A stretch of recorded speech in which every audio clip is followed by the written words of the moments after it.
happened to your day?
We thank you for your Holy Spirit that leads us and guides us and directs us into all truth. And we thank you, Lord, for your wisdom that's here tonight to help us and assist us in making decisions based upon your word. And so we look forward to all the amazing things that you are about to do in our city.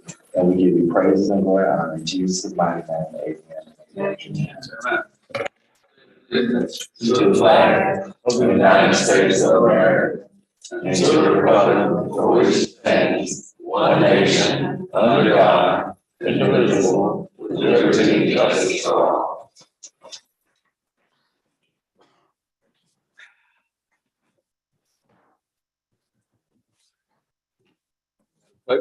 Call the roll, please. Maxine Miller, Here. Latoya Harris, Joe St. Columbia, Present. Don Ethely, Monica Davis, Kyle Miller, Christopher Franklin. Here. Okay, that gives us 4. That makes a quorum. We have 4 for quorum. Right now, but clouds moving in.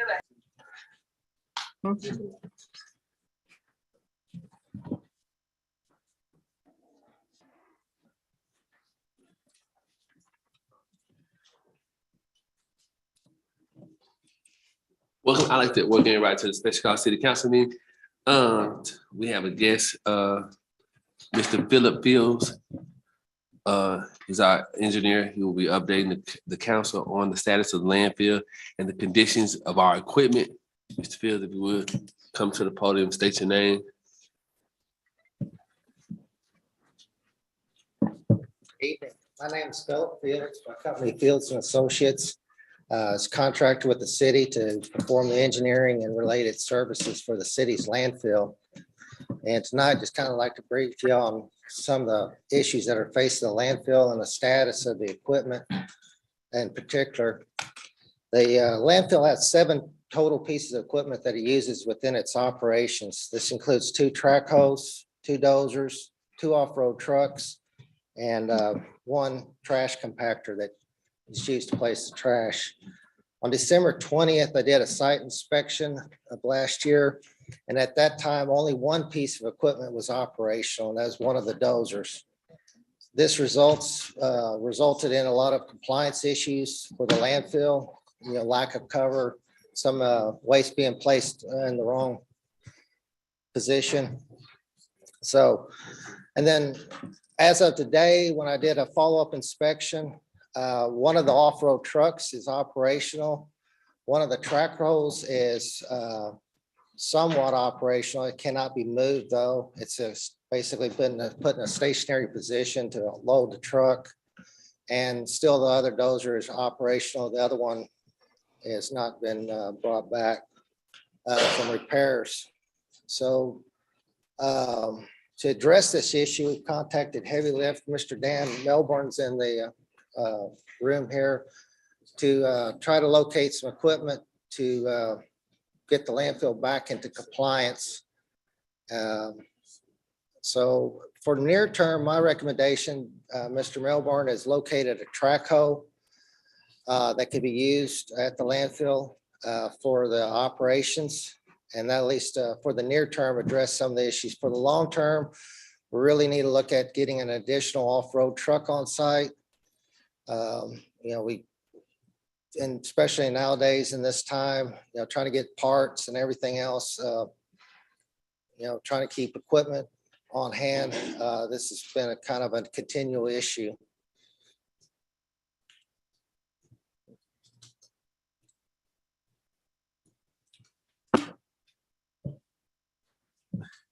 And council, I know you all hadn't had a chance to go to the landfill. I have had a busy couple of days, but I have pictures so that you can also see what Mr. Fields is saying. Mr. Fields is saying about the equipment when this administration took over. Excuse me, I'm looking at my phone trying to get all the pictures so I can make sure that you all have a copyright fast. But there are pictures of how the landfill was left upon me taking office. It was kind of like it was left as like being sabotaged. Am I right, Mr. Fields? That would be it was equipment damaged. It's more than I can explain to you. You would have to see these pictures to see how from a couple of days after this election until December 31st, I went out there to look at it.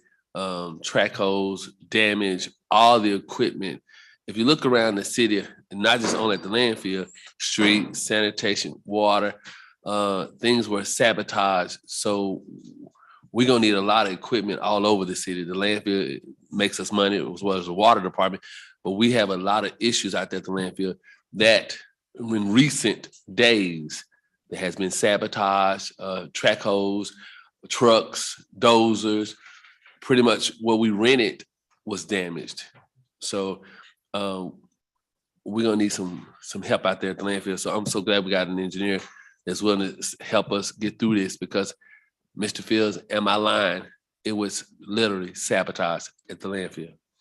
Yes, I mean, there's severe compliance issues. I mean, this, when you compare this to when the landfill was closed in 2005, it's getting close to that level of out of compliance. So it's right now, it's in dire shape and it needs to be addressed fairly rapidly. And the equipment is damaged, but we still owe $800,000 on the equipment that we at the landfill. Am I correct? I'm not really. I'm sorry, Ms. Ramsey. We owe about $800,000 and the equipment is damaged at the landfill. Right, I know the one dozer that was purchased is still operational. The other one, I'm not really sure. I can't speak to exactly what Yes, sir. occurred with it, but it's been sent out for repairs. The off-road truck that just got back up and running was damaged, and it took till yesterday to get a part in for it. I believe it was about 2 months out before they got that part in place to get it back and running. So, and then the two track hose, they're functional, but the undercarriage, what moves them forward and back, is pretty well gone on them. It- What caused the damage from this equipment? What caused the damage of this equipment? People not knowing how to operate this equipment? Well, that's my understanding, that there were some repair issues, that someone was performing repairs on this equipment and basically failed to put it back together. And then also too, the truck was actually someone running into something with it that caused that damage. So it's landfill work to begin with is hard on equipment, but lack of maintenance, lack of care really makes the situation, can accelerate it fairly rapidly for us losing a piece of equipment.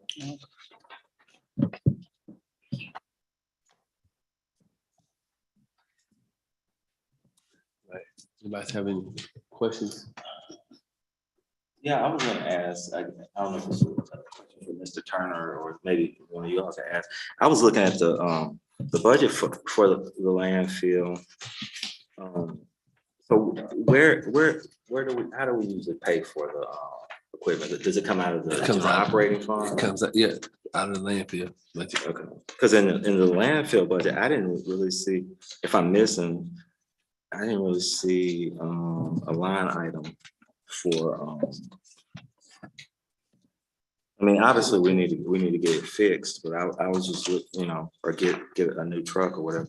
But I was looking, I didn't see in the budget, anything appropriated for, for new trucks or upgrading a fleet or anything of that nature. Well, Or am I missing it? no, sir. We had looked at some things, and that it's something attached. It's attached to your packet. Yes, sir. And Mayor Frank, the only reason why I say that is because obviously, like you said, that's a major portion where we get our funding from.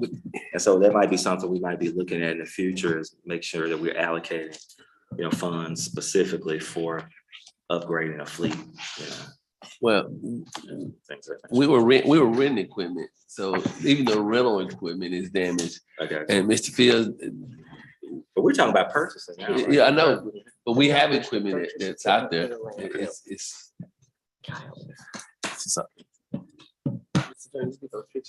I mean, I can share my phone with y'all and you can see. That's the 7. Okay, so that's what that is. That's what.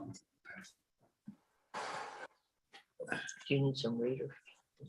I mean, it's trash was everywhere. I mean, I'll make sure you all get them. Like I said, I was trying to get it done today. I apologize. I had a couple of Zoom meetings, but when you all see these pictures of the landfill and how you run a track, how you run the tracks off a track hole, it's Mr. Fields can tell you. I went out there, the road was. It was bad, and I think we now this body and I have to try to figure out how to maneuver through this, because this is going to cost some money to try to fix. Because if the landfill closes, we in trouble.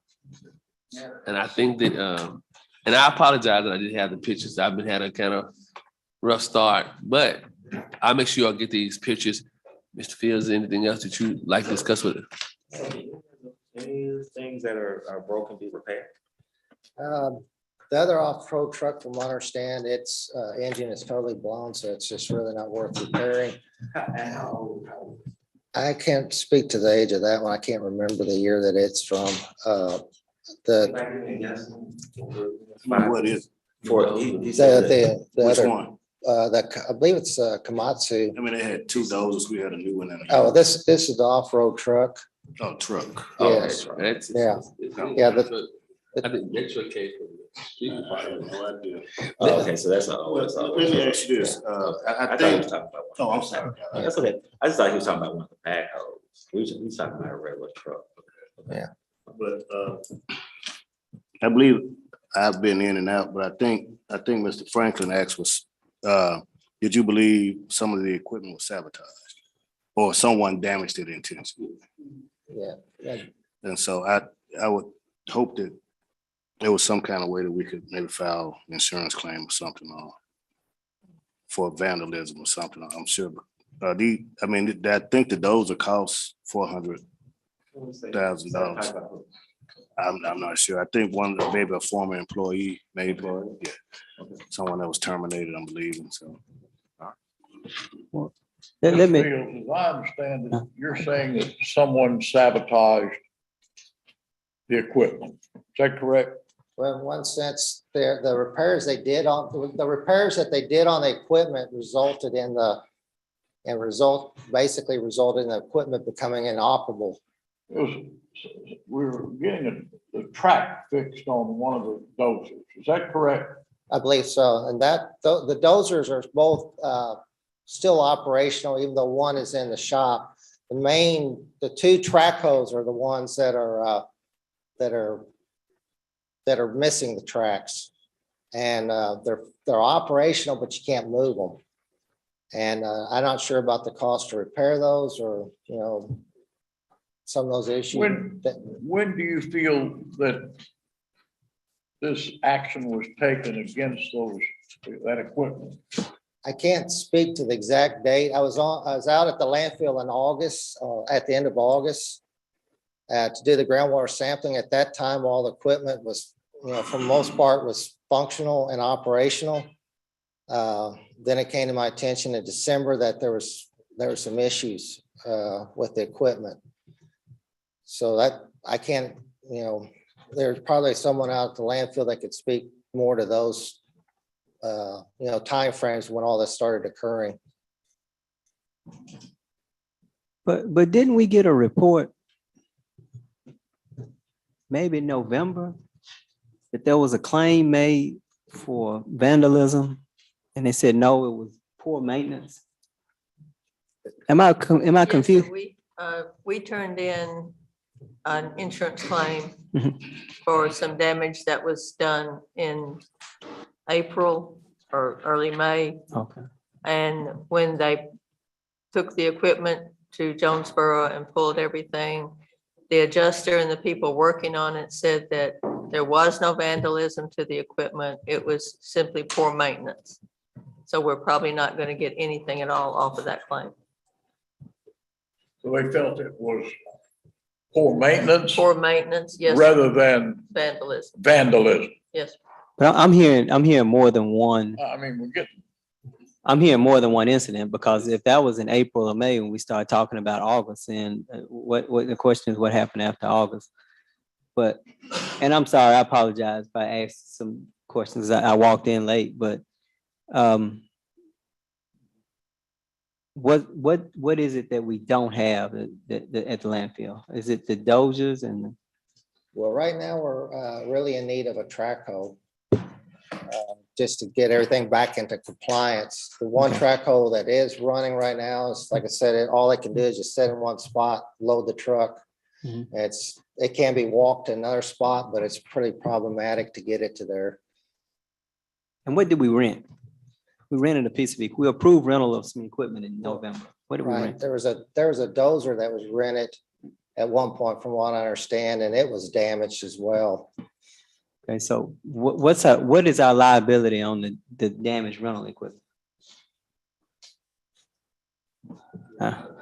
I understand they have been talking to the city attorney and they are looking at us to possibly pay for the dozer. In full? To For buy it? about $122,000. And I'm thinking, Mr. Etherly, I'm thinking that was one of the pieces of equipment that is believed to be vandalized. Vandalized.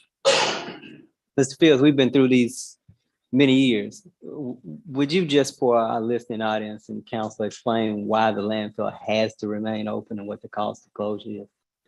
Well, the landfill, right now, I believe last year, there was 34,000 tons that went into that landfill for waste disposal, and the city probably represents a third of that. So if you had to go to outside tipping fees to go somewhere other landfill, you're probably talking in excess of $400,000 just for the city to go to another landfill and place their waste. That doesn't include any costs for moving it to the landfill, to the other landfill. So it's very imperative that this landfill stays open for the, financial health of the city. Two, if we have to go through closure, that's right now, I believe that the closure cost estimate just to, shut the landfill down, put it into a period of what they call post-closure, it's probably in excess of $1.5 million. And so, it's very important to keep this landfill open, keeping it operational. Thank you. Mr. Fields, is that, and if it goes into post-closure or closure, how many years does it have to be monitored? 30 years. And that's at our cost also. Right. Mhm. There's a certain amount, there's a post-closure trust fund which can be used, but for the most part, that's. And I didn't ask those questions to insinuate that we're near closure, but just so that you understand it. It's The importance of. Huge ramifications with the closing. So what kind of training our workers receive? They're supposed to be, there's a licensing program through the state. There's an A, B, and C level. A C is a master level, and that's typically your managers. Your A is a journeyman, that's the beginning one. There's probably other training out there, for his equipment knowledge, operations, maintenance, that's more site specific to the equipment. Are they required to do any type of continuing education? On the licensing, there's a refresher update every year for the different license classes. In the operation of the machinery? No, this is actually operations of the landfill. Okay. Yeah, there's nothing specific to the equipment that's required regulatory, just the operations and the regulatory compliance of the landfills is what is covered underneath that licensing program. I wish it was, because it sounds like we need it if they keep tearing the equipment up. Yeah, there is some more rigorous courses out there that's through the Solid Waste Association of North America, SWANA. But that's, to me, just speaking from the ADQ side, it'd be nice if they could dovetail some of that into the licensing program to beef that side of the program up. Mhm. Could you tell us which license do you need to have to keep? Someone has to be on a certain license. Which one is that? We need to have a level C license. Bruce Simpson is currently a B level license, but he's eligible for C. So I'm going to go ahead and apply for what they call a provisional license for him. So that that part of the landfill will be in compliance. Provisional license basically gives him time to go ahead and get the testing done and get the license in place so that that part of the landfill will be back in compliance. Mhm. How long do they have to get compliant? Like how long is the provisional license good for? It would be good up to the point where he goes and takes the actual Class C test, which I believe it's in May is when the testing Okay. is. It's going to be open for that test, for that license, excuse me. Okay. Mr. Fields, can you tell the council how long you've been the engineer for the landfill? 16 years, I believe. It's almost 16 and a half. How much is the backhoe the Trico gonna cost? I had to defer that to, or was it the tracker or the truck? Well, I was under, and I wrote it down. I might have wrote it down wrong. The Trico. Traco, depending on your finance, the way we finance it, it would probably be about $230,000. Okay. And that would be a full warranty machine. Okay. And we would do all the maintenance on it, all the servicing on it.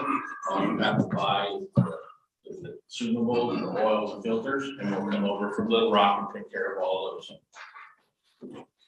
What's the make of this? I mean, who makes it? Pardon? Who makes the tracker? It's made by Doosan. Doosan's a company out of Korea. And, they're known all over the world for their engines. The Scandi engine is tugboats, all sorts of marine applications, mining applications. We have a highway department about a lot of our equipment, and they really like it. How do you spell that? Highway department has it. I mean, how do you spell it? How do we sell it? Spell it. Spell it, Doosan. DOOSAN. Okay. What's the turnaround on it? Turnaround? Yeah. I have one sitting on our yard in Little Rock right now. Mr. Fields, if you might, sir, would you introduce yourself? And Yes, sir. I'm Dan Milburn with Lift Truck Service Center out of Little Rock, Arkansas. thank you so much.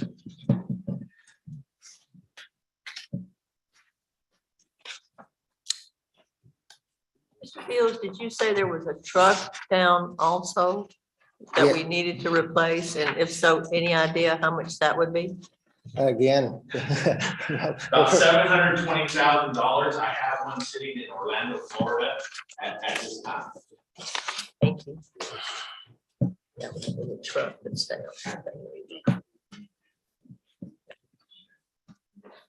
Anybody has any more questions for Mr. Fields? You said 720,000? Yes, sir. Yes. That is also be a machine that has full warranty. We can do all the service work on it. Does the stuff that we have, even in its current state, does it have any value? Yes, they do. Everything has a value. Yeah. What can we? We'd have to go through it. I mean, your haul truck can have value, that's running right now. Haul truck that's not running probably has very little value. And we could look at everything. We'd be willing to look at it and take it as a trade-in. Oh, I like that. Because the And price we're is. very- and as far as we can do leases, we can do quarterly payments, help you guys to get back on your feet. We're willing to help you any way it takes to get you guys back up and going and get you back in compliance. We work with two other landfills here in the state, and we try to help them out as much as we possibly can also.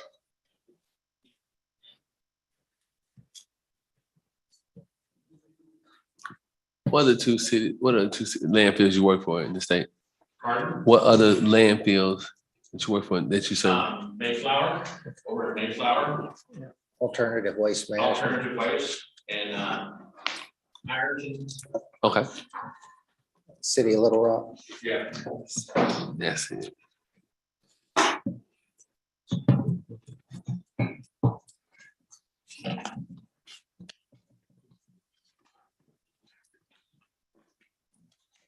And we in your package, I hate to tell you, our current debt is attached to your package. So if you look in it, you'll see what we owe. So you can make your determinations on, you can see what our debt is.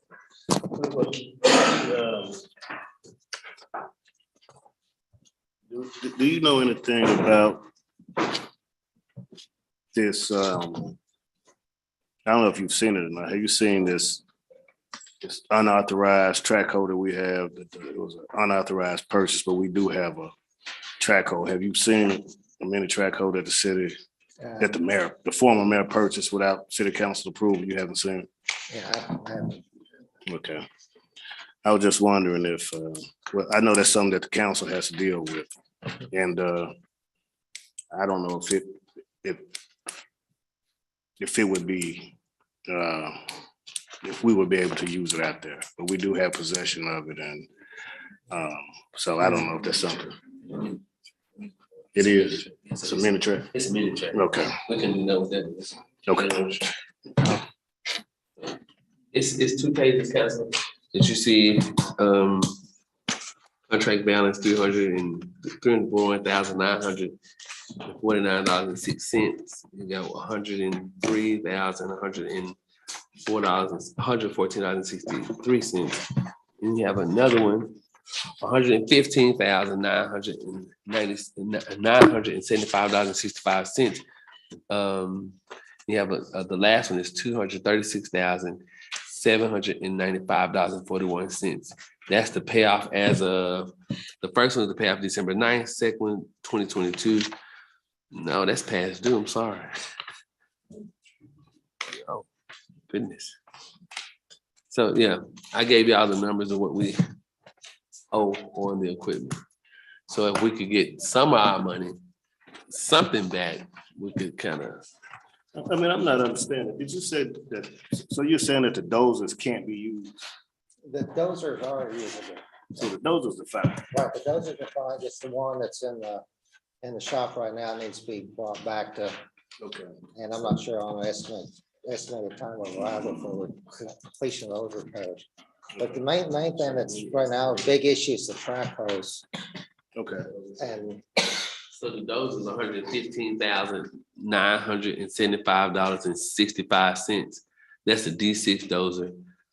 And the other one is D6 is $236,795.41. So if we're looking for dozers, this is what we owe. I mean, we're making payments. Those are those we purchased in 2019, so they're fine. We're gonna use those. And we're current on the payments. Yeah, we don't need them. We're making payments on them now. We're current. Okay. So that's not an We're issue. current on those payments. Yes, on the dozer. No, one is operational and they're fixing on the other. So we don't need those. We need track codes. Track codes, yes, sir. So we don't have money. So what did you say about the articulated dump truck? the one that's running now is the one that's been damaged, and they received the part yesterday, completed the repairs by yesterday evening, and it's back and running for now. Is that the new one? Is that the one that we recently purchased? I believe so. It's the cat. Okay, yes. And we are functional with that one. Yes. We would be more efficient if we had both of them, but we're okay with them. Yes, sir.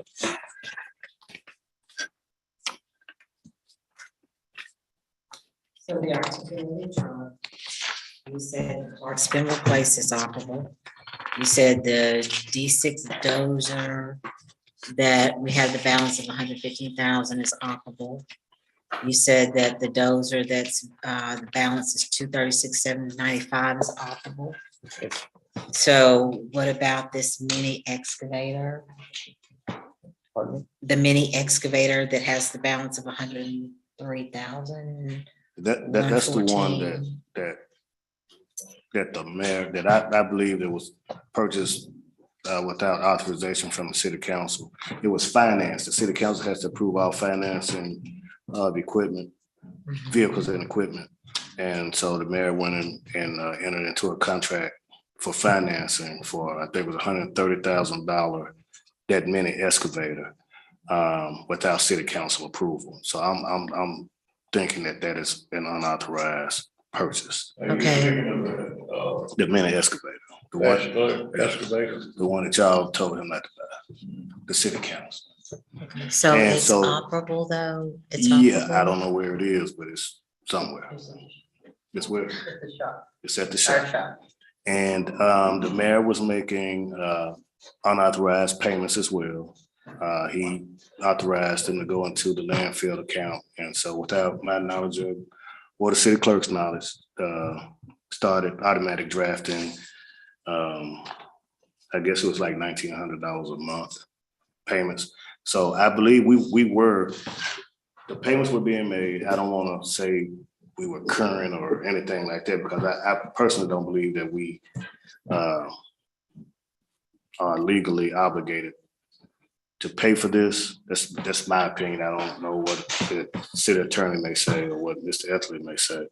But that's something that you guys need to kind of figure out if you want to pursue this, you want to continue to pay it, but there wasn't any authorization from the city council to finance this piece of equipment. Is this a piece of equipment that we have to have in order for the landfill to be operable? Yes. The mini excavator, I mean. Right, the track hole, yes, because it's necessary to load the dirt into the trucks, which is used to cover the trash. And you're supposed to cover the trash on a daily basis with a minimum of at least 6 inches of soil. So it's very important to have it. Well, if Mr. Fields is saying that it's something we have to have, then, I mean, how do we not go through with I don't think this? that one has ever been used at the landfill. That mini tractor has never been used at the landfill. Somebody correct me if I'm wrong. That's why I was asking Well, could it be, that's why I asked earlier, could it be used? It's not as big as the one that they traditionally have out there. It's a mini excavator. So I asked if he had seen it, if he had looked at it to determine if it was adequate to be used out there. Because I would think, Have you seen this excavator? No, sir. So this excavator is a small, it's small that you would use to like work in the water department. That's what it was bought for. So it's not, it couldn't be used in the landfill at all. I mean, And it's a cat 308, it's rubber tracks, it won't work. thank you. It doesn't work, you know. And I don't even think it'll touch the back of the haul truck, but. Yeah. Okay. So that lazy them, there you have it. We sell it? I thought of, well, I you all have to tell me what you all like to do with it, because it was bought illegally. And we you all didn't- technically don't, we might not, We might not technically own it. Right. we're just paying for it. Paying. But we probably need the city attorney to a job. I mean, that was just- I'm gonna stay out of Put this. that on you. Yeah, So we'll get with the city attorney on that issue. yeah. Yeah, but if we can't use it, let's see if we can sell it Yeah. or something. right, and if we have an independent person saying that it's not gonna be beneficial for the landfill, then, you know, I don't know that I see the purpose in us keeping it if it's at all possible to, you know, maybe get rid of it, you know. or- The problem is we might be, this is why I said I won't touch it. The problem is we might be obligated to pay for it because he signed the contract. Even though it was unauthorized, we still might be obligated to pay for it. That was the one where he signed the contract and he signed as a city attorney. He signed all the paperwork and sent it over as if he had the authority to do it. And so the problem is we might still be legally obligated to pay for it, and it may end up in litigation. And so we just may be stuck with this piece of equipment, at least in the short term. So it may not be a piece that we can move on the table. But I'll let the city attorney address that. Hey, I'm that's gonna that's his backyard, not I'm mine. gonna let him handle it as well. This might be easy to sell it. Yeah. But might win the case, but it might not be worth the time. Right. And Just- if we could dump the entire debt, that might be the best way for us just to break away clean, but we might not be able to break away clean from it. So I don't know. I won't.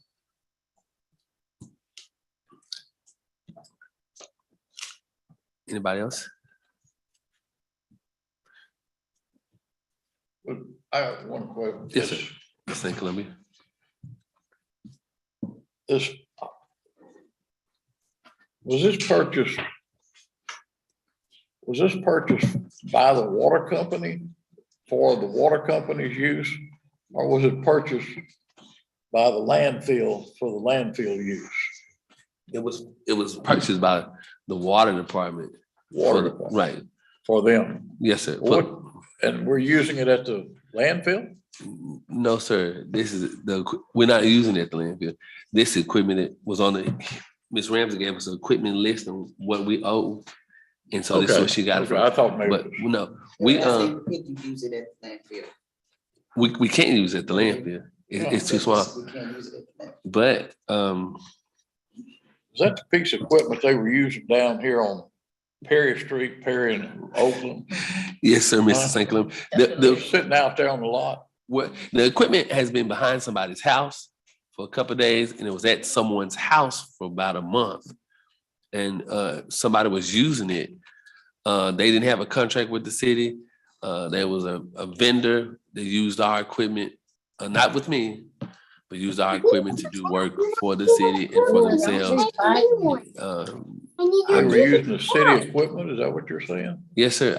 When I was a councilman, I brought that to the table more than 10 times to let you all know that things were being done like that. Am I right, Ms. Rand, Mr. Turner? Do y'all remember? I brought that to this body, Mr. Etherly, you know, I brought it to y'all several times that equipment was being used by unauthorized personnel. A contractor would come and get it, pull it around. We just pulled it from his house. He actually turned in the key. Am I correct, Ms. Rand? He gave me the key at the water department. So this is what we had going on.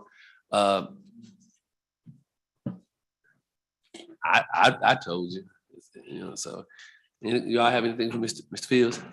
I just want to follow up. Yes, So sir. on the equipment that we need, do we have numbers for the treasurer to project costs so we can add it to our budget? Do you have sufficient numbers, financing numbers, On the lease or purchase on the equipment that we need? So as we go through our budget process, we can try to.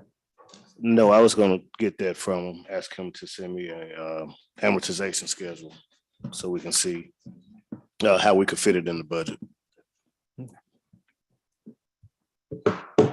He gave us something. He gave us something else. I might be misunderstanding y'all. Yeah, but I kind of like, for budgeting purposes, I'd like to see the amortization, see what the monthly principal and interest payments would be.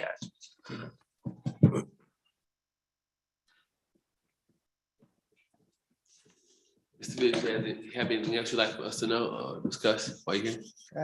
Not that I think of. Only thing would like to offer up anytime any of the council members would, you know, like to take a tour of the landfill. I'll be available, and everybody's get my contact information. Just give me a call, and I'll be happy to show you what we're looking at and kind of give you a tour of the place. Just give me about 24 hours notice, and I'll be here. Welcome. Thank you. Thank you, Mr. Fields. All right. Thank you all. Appreciate the time. Next, we have an event permit for the Martin Luther King Day Parade for January 16, 2023. Ms. Ramsey has advised that assist with obtaining the department head signatures and coordinate with Mrs. Sandra Lee. Lee here? No, I'm going to present for them. That's fine. Ms. Ramsey. Okay, you have an event permit for the 21st annual Martin Luther King Parade, which will be on January the 16th. It will be held in Helena. Ms. Miller. They are excited about being able to do it again because we've missed a couple of years due to COVID. They have the signatures of all the department heads. Ms. Lee has also contacted each department head for police for security and guidance. The fire department will be cooking hot dogs. The street department is going to set up the barricades and the what they need for that. They are asking that any elected official that wants to ride in the parade, please do. All you have to do, you've got Miss Cottom's number and also Miss Lee's number. They just need permission to do it. And like I say, they're looking very forward to do it. They're getting much participation as possible. They're inviting city employees to also be in the parade, especially our street and sanitation workers, and put fire trucks and garbage trucks and everything like they have in the past. So they just need an approval to hold it.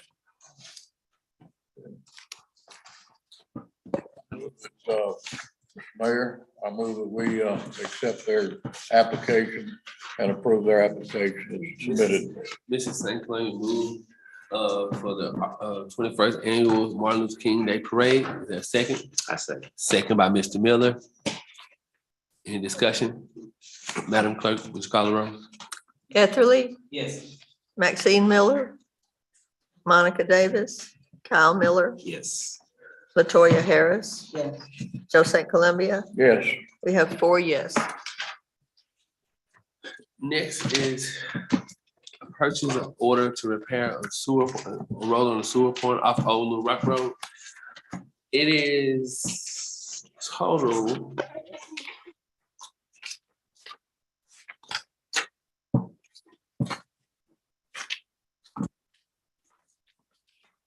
It's on the yellow page.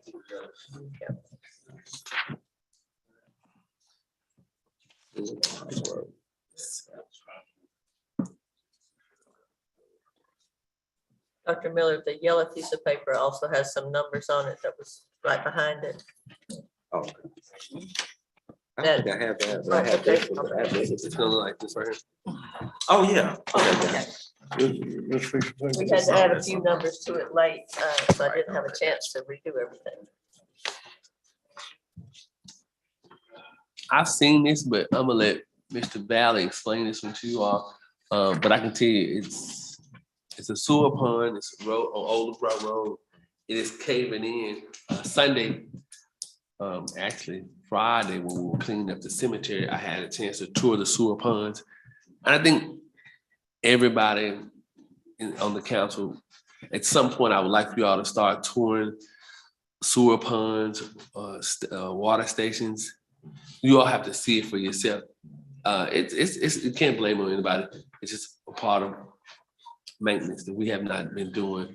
Because a lot of us, when I was on the council, didn't know about sewer, I knew about sewer ponds, but didn't know where these roads go to. Because if you ride down Old Road Road, you'll see this. But I'm gonna let Mr. Valley explain it to you better than I can. Because it was my first time ever, seeing it, how the road caved in. So, Mr. Valley, would you go down there? But I encourage everybody on the city council to go out and look at what's going on, because lack of maintenance is happening, and it's a couple of dollars over my spending limit, but I've decided that that's what I was getting on the former mayor about. If it's $1 over my spending limit, it comes to you all.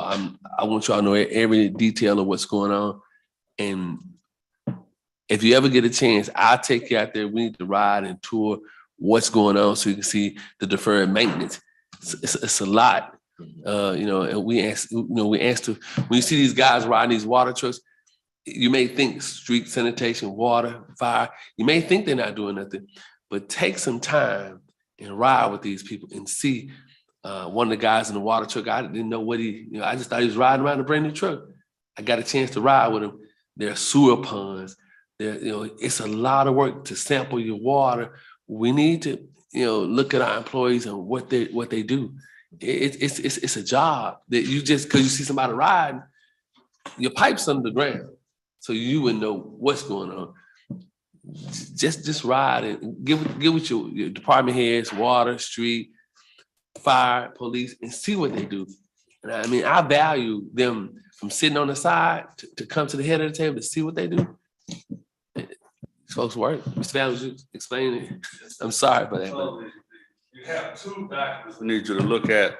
The first one is the purchase order. It should be in black and white. You see it signed by me. I was directed by the mayor to go to this location where when we had the flash flood the other day, it washed out a big part of the road. I wish we brought the pictures, but we don't have the pictures. And so, yeah, that's it, Maxine. There. So on the purchase order, I wrote down the stuff, but I left off part. And so that's why you have the yellow sheet that's showing I left off the labor, the $1,200 figure, 8 times $150 for the labor. And so it should have mobilization, and that's where they bring the equipment in. So mobilization in and mobilization out. So that's $500 each way. And then there's the purchase of the rock. You're getting the big rocks, which is the big rocks that you don't drive on. And then the SB2 rock that they put on top of that, which you will actually drive on. And then the labor was the $1,200 at 8 hours at $150 an hour for the labor.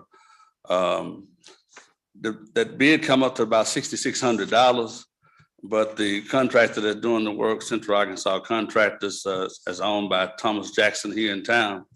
his company gets a discount on the gravel, and that's the $997.50 that took it from $6,600 down to $5,600. I think it's $62.50. And then he called us and told us he needed $500 for some dirt.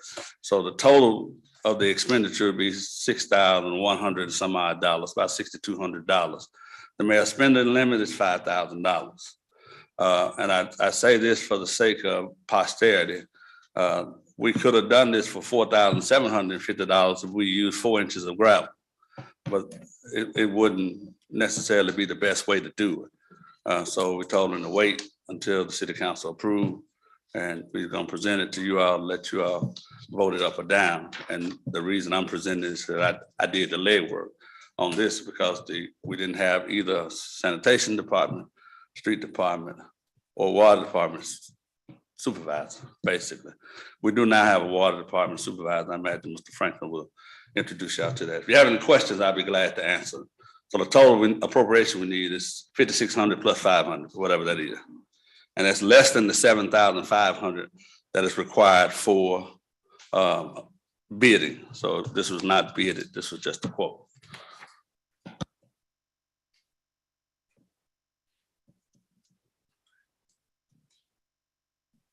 Nobody like to take any action on this? Mr. Anthony moves to approve the bid. And Mr. Miller second. I'm like, we could call the roll. Ms. Harris, Yes. Mr. Etherly, Yes. Ms. Miller, Yes. Mr. St. Columbia, Yes. Dr. Miller, Yes. you have 5 yes. Next item is the discussion of the 2023 proposed budget.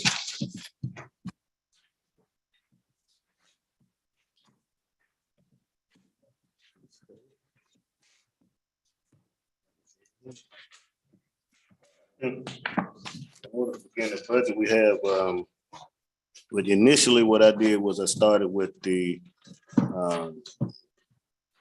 2022 budget. The mayor submitted as his proposed budget that was due. The former mayor submitted as his proposed budget. It was supposed to submit by December 1st. He just submitted the previous adopted budget, the 2022 adopted budget. I pretty much used that to give you that budget that I gave you guys at the last council meeting. But there were some changes to the base pay in December of 2022. Those changes weren't included in the information that preliminary budget that I gave you guys last council meeting. But I do have the changes that were made in the base pay. And I've added those to the budget that I did pretty much yesterday.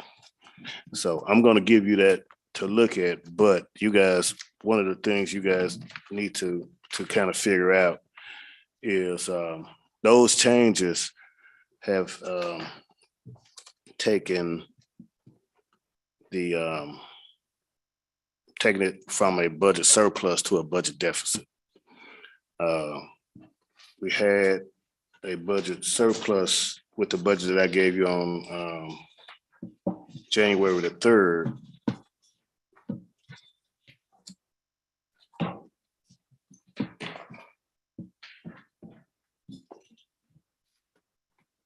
There was a budget surplus of $62,000. And with those added positions and changes in some salary changes, that caused a budget deficit of $124,000. So the city council kind of needs to decide what you want to cut from, what positions you want to cut from the new base pay, which you want to leave in there, but we have to make these cuts to some of those positions to try to balance this budget. Those, and that doesn't include, I think the new base pay had all of the employees making at least $25,750. But I haven't done that. I didn't add that in there. And so the deficit would be even larger if I had added that. So you kind of need to decide what position you want to cut. If minimum wage is $11 an hour, so in the budget that I gave you on the 3rd, that budget contains some people that had minimum wage or had like 11.33 because of or 11.44 because of the COLA that had been given. So I didn't change any of those people. I didn't change anybody up to 25,750 unless it was a new position. So the only things that I have in this adjusted budget are those new positions and any salary changes for the current positions. So I'm going to hand that out to you, but that's something that you kind of need to, and most of them are in admin. So that's something you guys are going to have to figure out first, what you want to cut, what you want to add, if you want to take those people up to 25,750. But I'm pretty certain on my revenues, particularly in the general fund. I'll try to find out see where I can find some more money, but I think there's nothing that's unexpected coming in. We don't have any grant money or anything like that coming in. So we're pretty much going to have to depend on sales tax, property tax, franchise fees for the most part, and sanitation fees. So let me hand this out to you. And what are you giving us? What I'm going to give you now is the adjusted budget that contains the changes from the base pay that was passed on December 30th. Okay, and this one does not have. It does not. Okay, this is the first proposal. That's the one that I gave to you on January 3rd. Okay. The one you gave us on January the 3rd is null and void. I can't say that. The I city mean, that's council, what I've been working on since you gave it to me. the city council passes a budget by February 1st. You have to adopt a budget by I February 1st. understand that. We've been doing it for. So you have to decide year. what you want to leave in and take out. This is the. You're giving us another one now. I'm giving you something to compare it to. But You gave us one here. when I came in, there was one here on the, let me see. now you're giving me another one? Yeah. Because some changes were Now we made. got 3 budgets, you're You giving us got one. 2 budgets. You got one for the 3rd and one for the 10th. The one for the 10th Oh, boy. contains the changes. You don't Now have we to, got- Joe. Here, let me have that back. Joe, huh? you don't have to. I think I gave everybody the one for the 10th?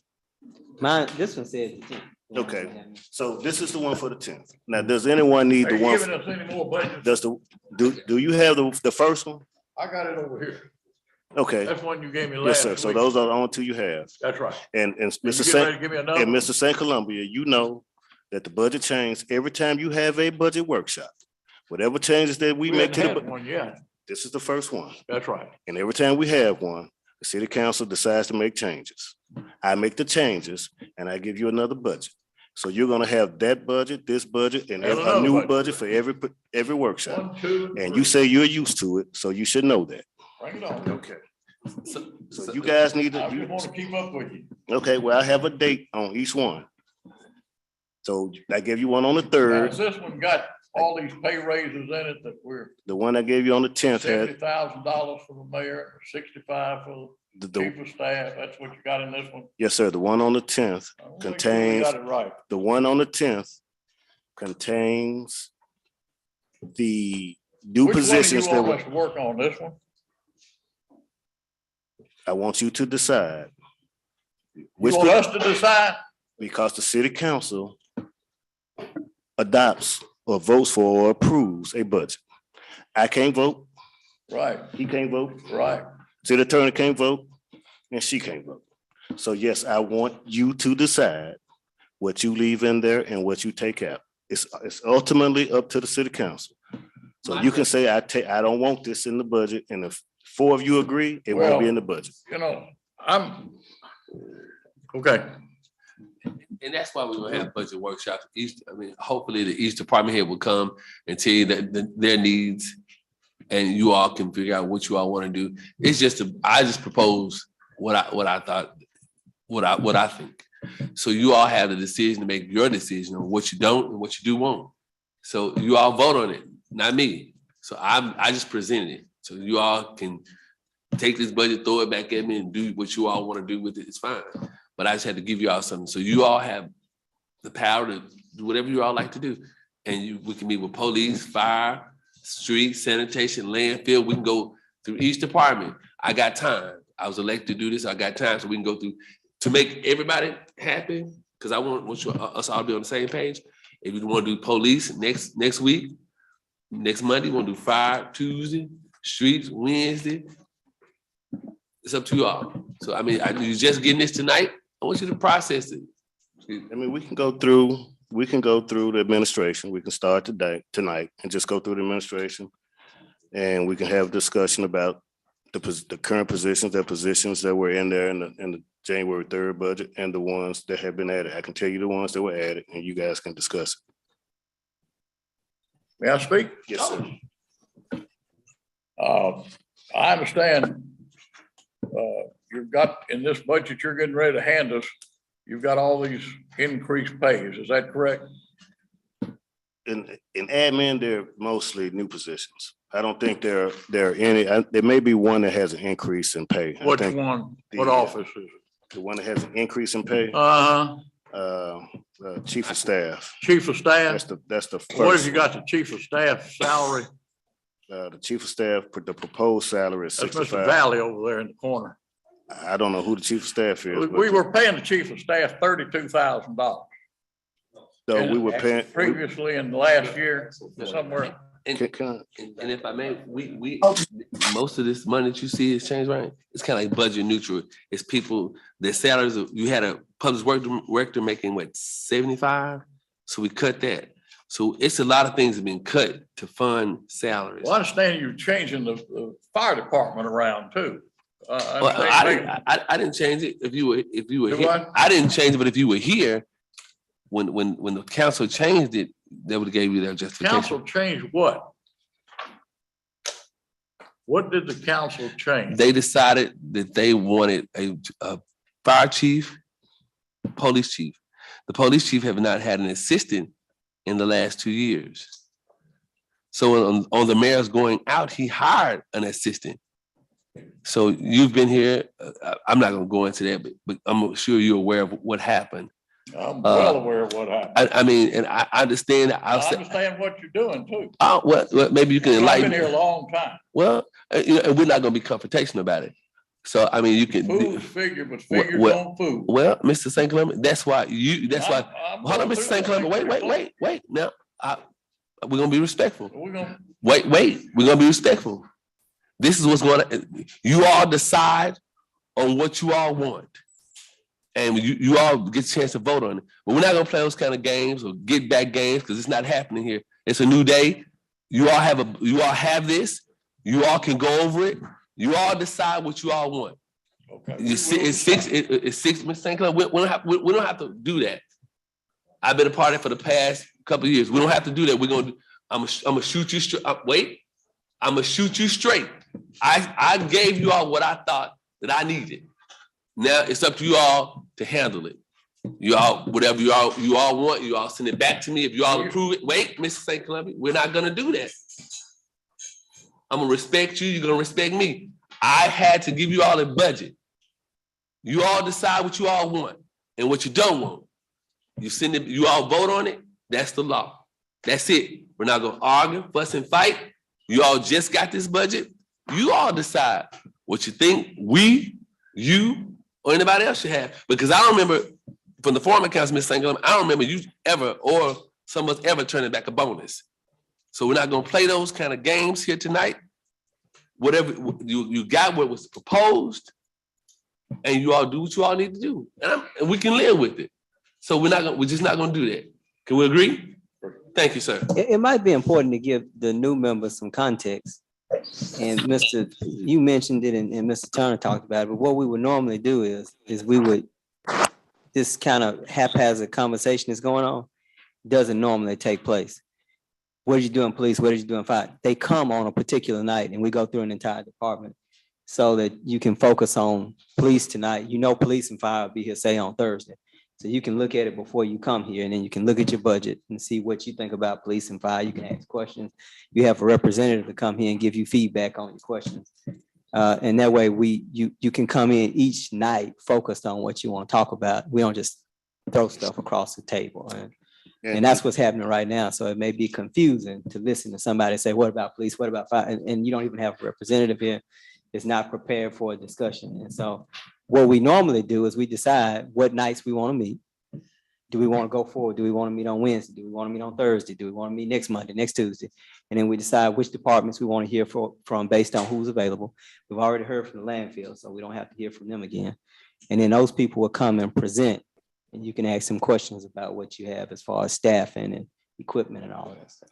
That's the way it normally works. We take each department as we Yes, work the budget. yes. And that's why I suggested that we start with admin. Those were that was where most of the positions were added. And we have the mayor and the chief of staff here, and they can explain the additions and whatever else they need to explain to you. So to answer your question again, well, okay, we're gonna start with the of course, I think you guys know that the mayor they requested us to be moved from essentially 60 to 70. The mayor's salary had already been $48,000, and he was receiving a $12,000 vehicle allowance, which moved to essentially 60,000. I think the IRS considered that 12,000 vehicle allowance not as income, but as a taxable benefit, but he still paid taxes on it. But I'm not sure whether they were considering if the 70 was inclusive of the vehicle allowance or not. So I'm not sure. So maybe the mayor or the chief of staff could explain it to see how they want to proceed with that, how you want to proceed. The 70 was including the vehicle allowance. I drive my own vehicle if needed. Again, you all can decide on that. I'm here every day, so I'm gonna do what I need to do for the city. But again, it's at your pleasure. And you don't have to make the decision now. It's something to ponder and think about and consider. And I think, since they just got this, I would really prefer you all to look over it, to give you all some time to look over this. I know that this will be a hot topic, and I'm glad that, it's out here, but I think that the body needs to have time to look at it. It was just presented to you in the last couple of minutes. And I know that some of you all are new.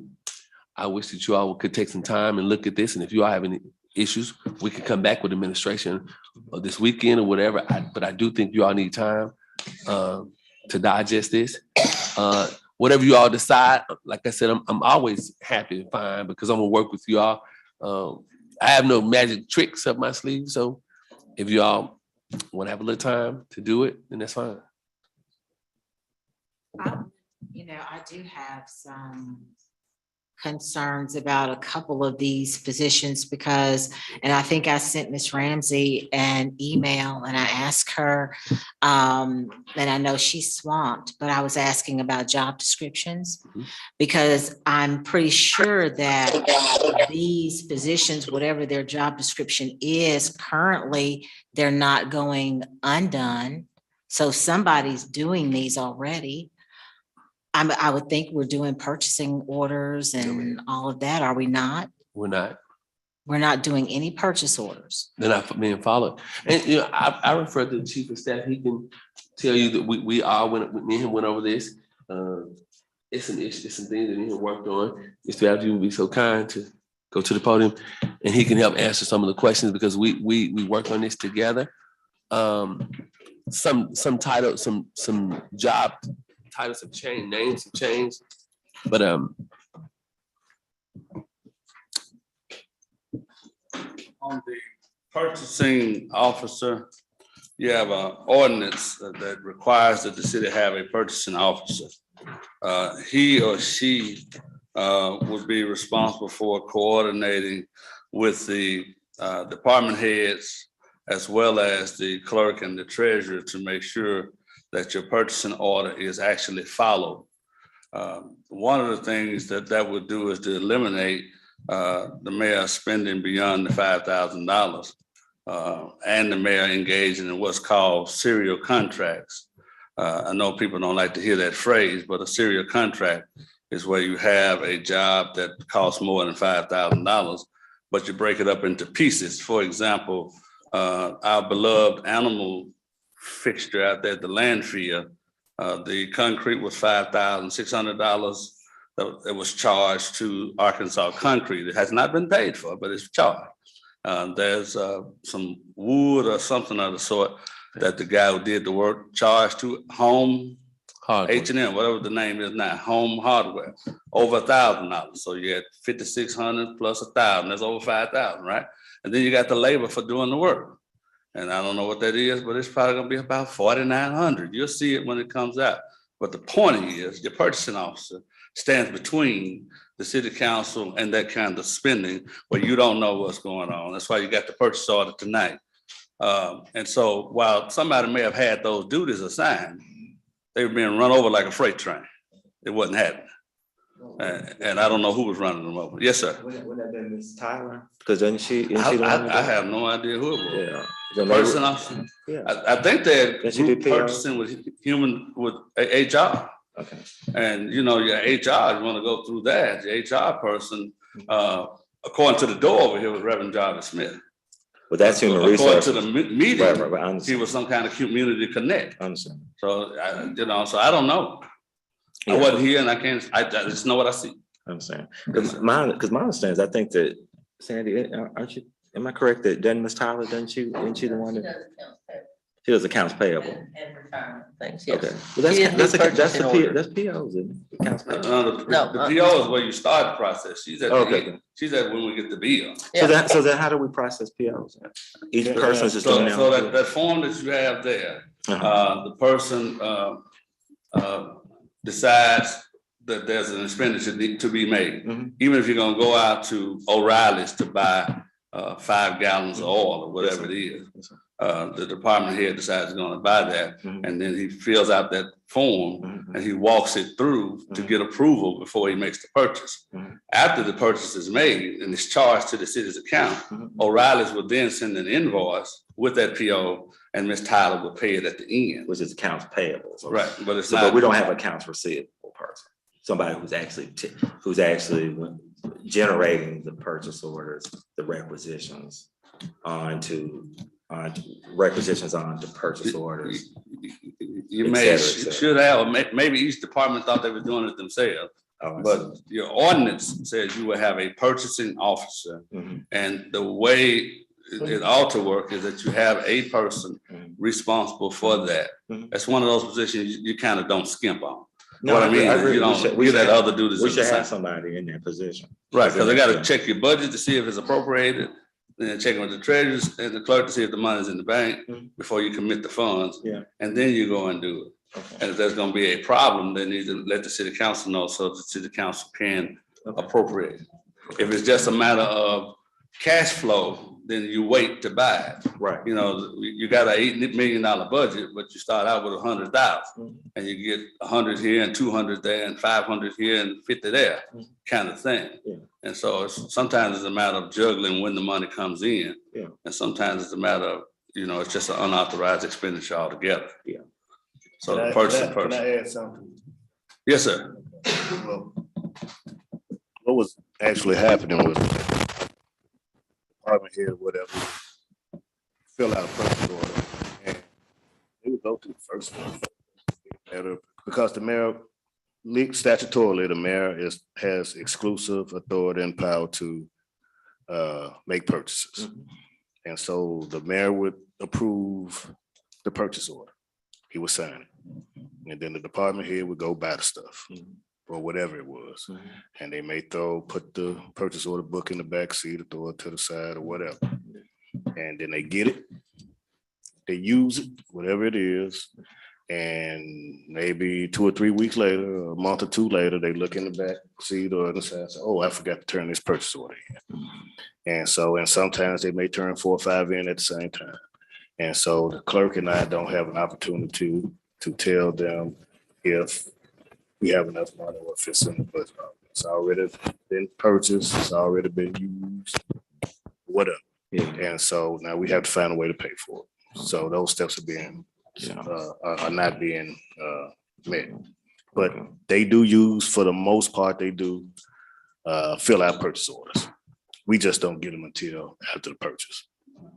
And so the purchase is a purchase requisition. If someone is requesting, saying, hey, can I buy this? So then we don't get a chance to say if we have the money or not, if it's. So then the department heads, they each individually get their own budgets.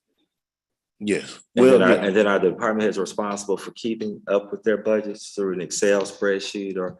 I don't know if they're responsible. How anybody even know how much money you got? You just out spending. I don't know if they're responsible for it or not. But what I'm saying is that the clerk and I, we don't get the purchase orders. I've never received a purchase order before something was purchased. I see. Can I say something? Yes, sir. What you're wanting to do is to start a new position here as a purchasing order, to establish the purchasing order.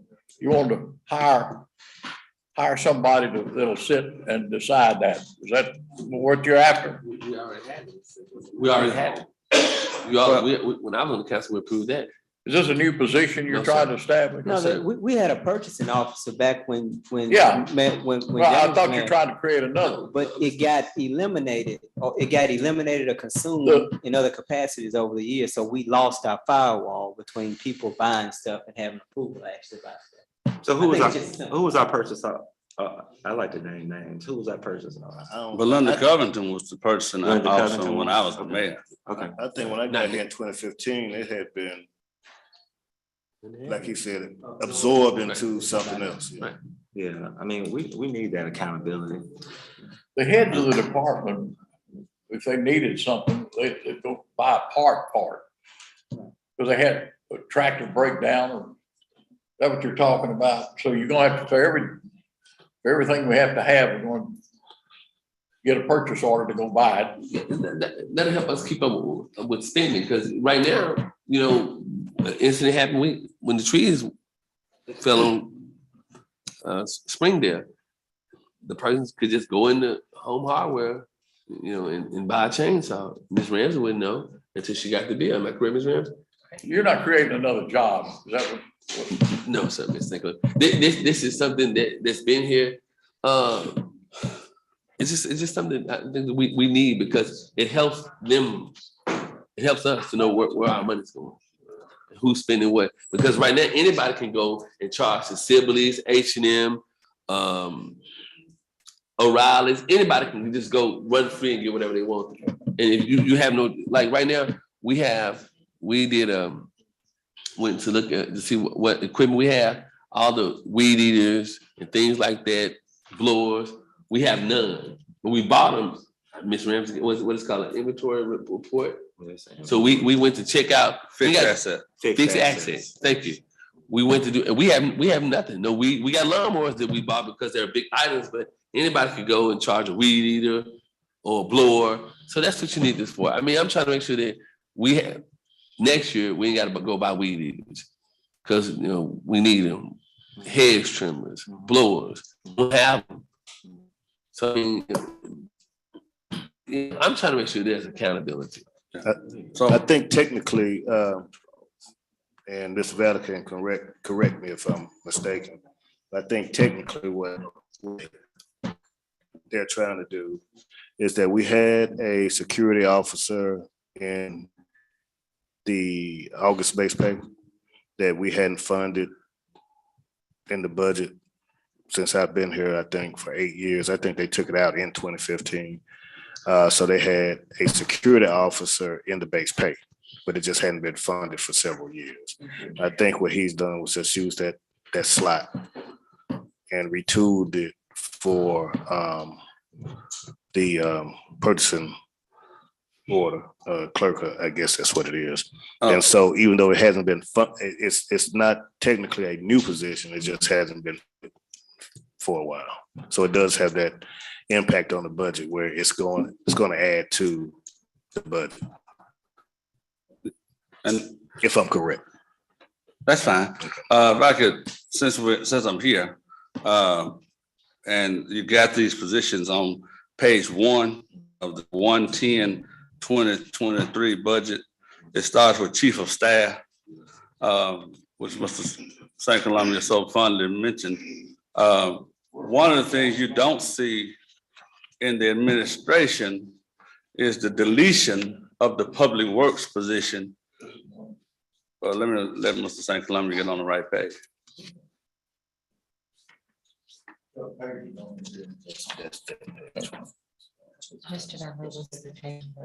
One, page number 1. At the very back, way back, where the salaries are. So I think it's numbered in the top right corner.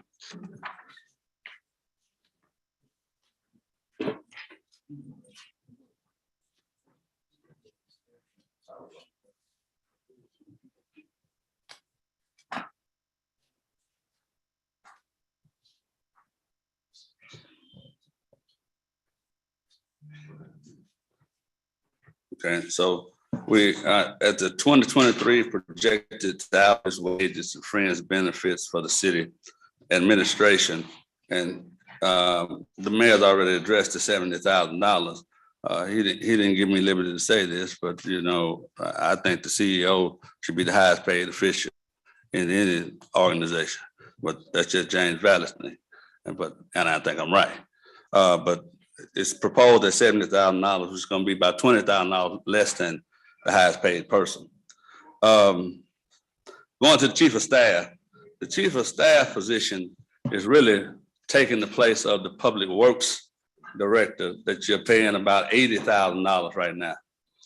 And so when Mayor Franklin says that there's a budget neutral option here, he's saying basically we're taking away, that's $15,000 less. All right, and then if you go to the executive secretary, that person will operate in the capacity that the former chief of staff operated in, and her salary was almost $50,000, $49,000 and some change. This salary is at $42,000. And these things were discussed at the city council meeting on the 30th of December. This compliance officer / human resources director is the same. It's $32,000. It's just the name is changed to compliance officer to assure compliance with all of the laws that we have impacting city government as it relates to employees. I want to make sure that we have one personnel file for each employee, not a file in Sandy's office, a file in the fire chief's office, and a file in the human resources person's office. One personnel file, period. Nobody should be surprised to find out that they got write-ups that are not in their file. Shouldn't be in somebody's email folder or any of that. So your compliance officer should make sure we're following the law as it relates to those things. The purchasing officer, we've already gone through. The chief deputy clerk, I think you're familiar with that, payroll clerk, that's not new or a change. And secretary for city attorney's office is not new or a change. There's a receptionist, it says human resources being paid minimum wage as proposed in this budget. And then the custodians looks like it's being funded at $23,500. That was a proposal which, the custodians may well be zeroed out, which to save you this money because we got a lady who's doing custodial work by contract at less money, and that's somewhere else in the budget. So that'd be that $46,000, $47,000 you'd be deleting out of that. the electrical inspector, I believe we've engaged a new electrical inspector because the last one resigned. We haven't worked out the exact terms with him, but we're proposing to pay him. It looks like it's $46.59. It's got two different numbers there. $4,659 or $4,621. That's in there. Okay. And as it relates to also the code enforcement officers are being moved under the mayor. They've been moved under the mayor in the base pay ordinance, so that's not necessarily a chief code enforcement officer. They will work closely with the city attorney and the chief of staff to make sure that the work that needs to be done is being done.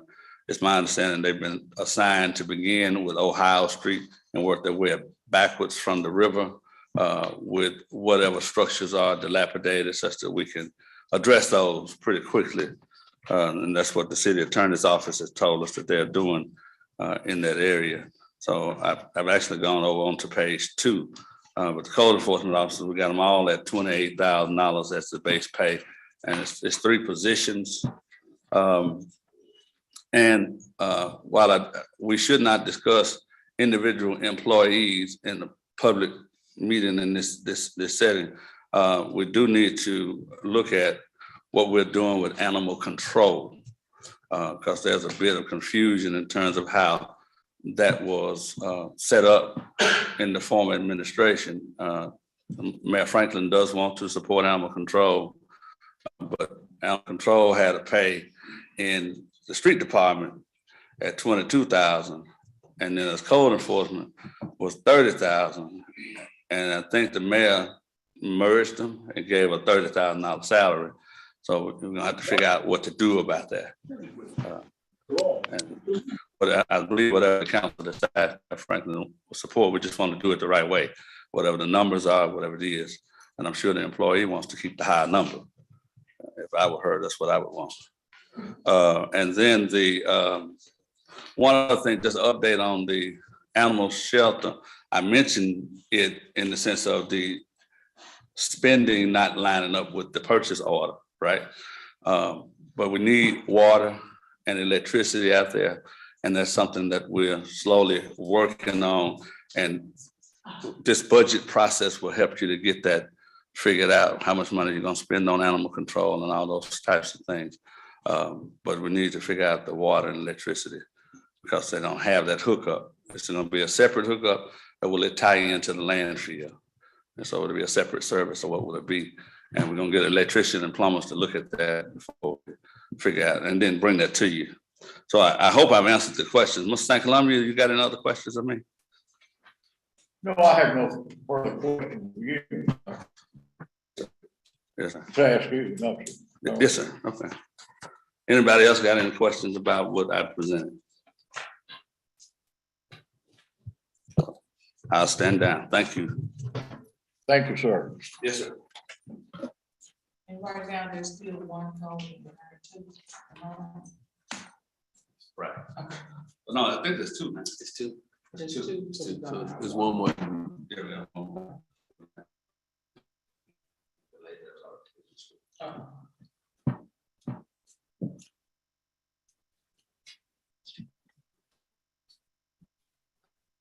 Oh, let's say one other thing. For the sake of the new council members and the audience, the whole purpose of a base pay ordinance is so that you don't have runaway hiring. You set the base pay ordinance, and the mayor can't hire anybody that's not on that base pay ordinance unless he hires something part-time, which is less than 28 hours. So the whole purpose of it is to set structure. We're not just, this is how many employees we're gonna have. And the secondary check on the base pay ordinance is you got the budget and you have to fund the position. So if you got a base pay ordinance that says you got 30 police officers, but you budget says you can hire 20, you can only have 20. And so there's gonna be some places in the budget that will have zeros. In the past, if it wasn't funded, it didn't show up in the budget. But I've asked the treasurer and he's agreed to show even the unfunded positions in the budget so that you know what they are and you can track them more easily. So that there's no, it doesn't seem as if somebody's trying to get over on you. You know exactly what's there. So if you have any questions about that, I'd be glad to answer. Okay, so Yes, sir. Just a quick clarification. So in the proposals, there would be if we were to take it as is, or we would be looking at a chief of staff and a public works, or public works would now become the chief of staff? Or are they just completely separate? In the latest base pay ordinance, public works is zeroed out. It's gone. It no longer exists. It was a bad policy. And what was the public works director was your only department head, truly.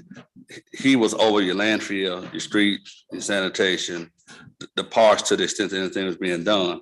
And it's really too much for any one individual to supervise with all these moving parts and trucks breaking down and knocking mailboxes over and all the things that happen in the day-to-day operation. The sanitation got knocked the mailbox down the other day. You might not have got a report on that because it's under $5,000, but they're not been money maker's mailbox over. It's a brick mailbox. It ain't just a little, yeah, it's a nice mailbox. Okay. I'd be mad about so, but it happens. And so that is gone. And then so you had the public works director, then you had deputy directors that were paid nice salaries, and then you had a foreman.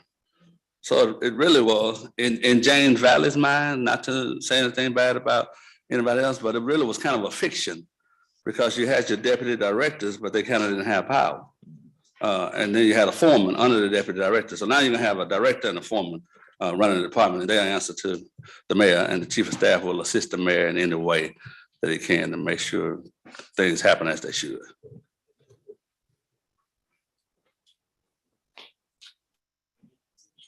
Any more questions?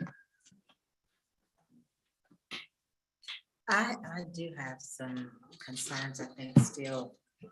Because Mr. Turner said originally that as of January 3rd, 23, that we were 62,000 surplus. Yes, I believe so. Right. Yes.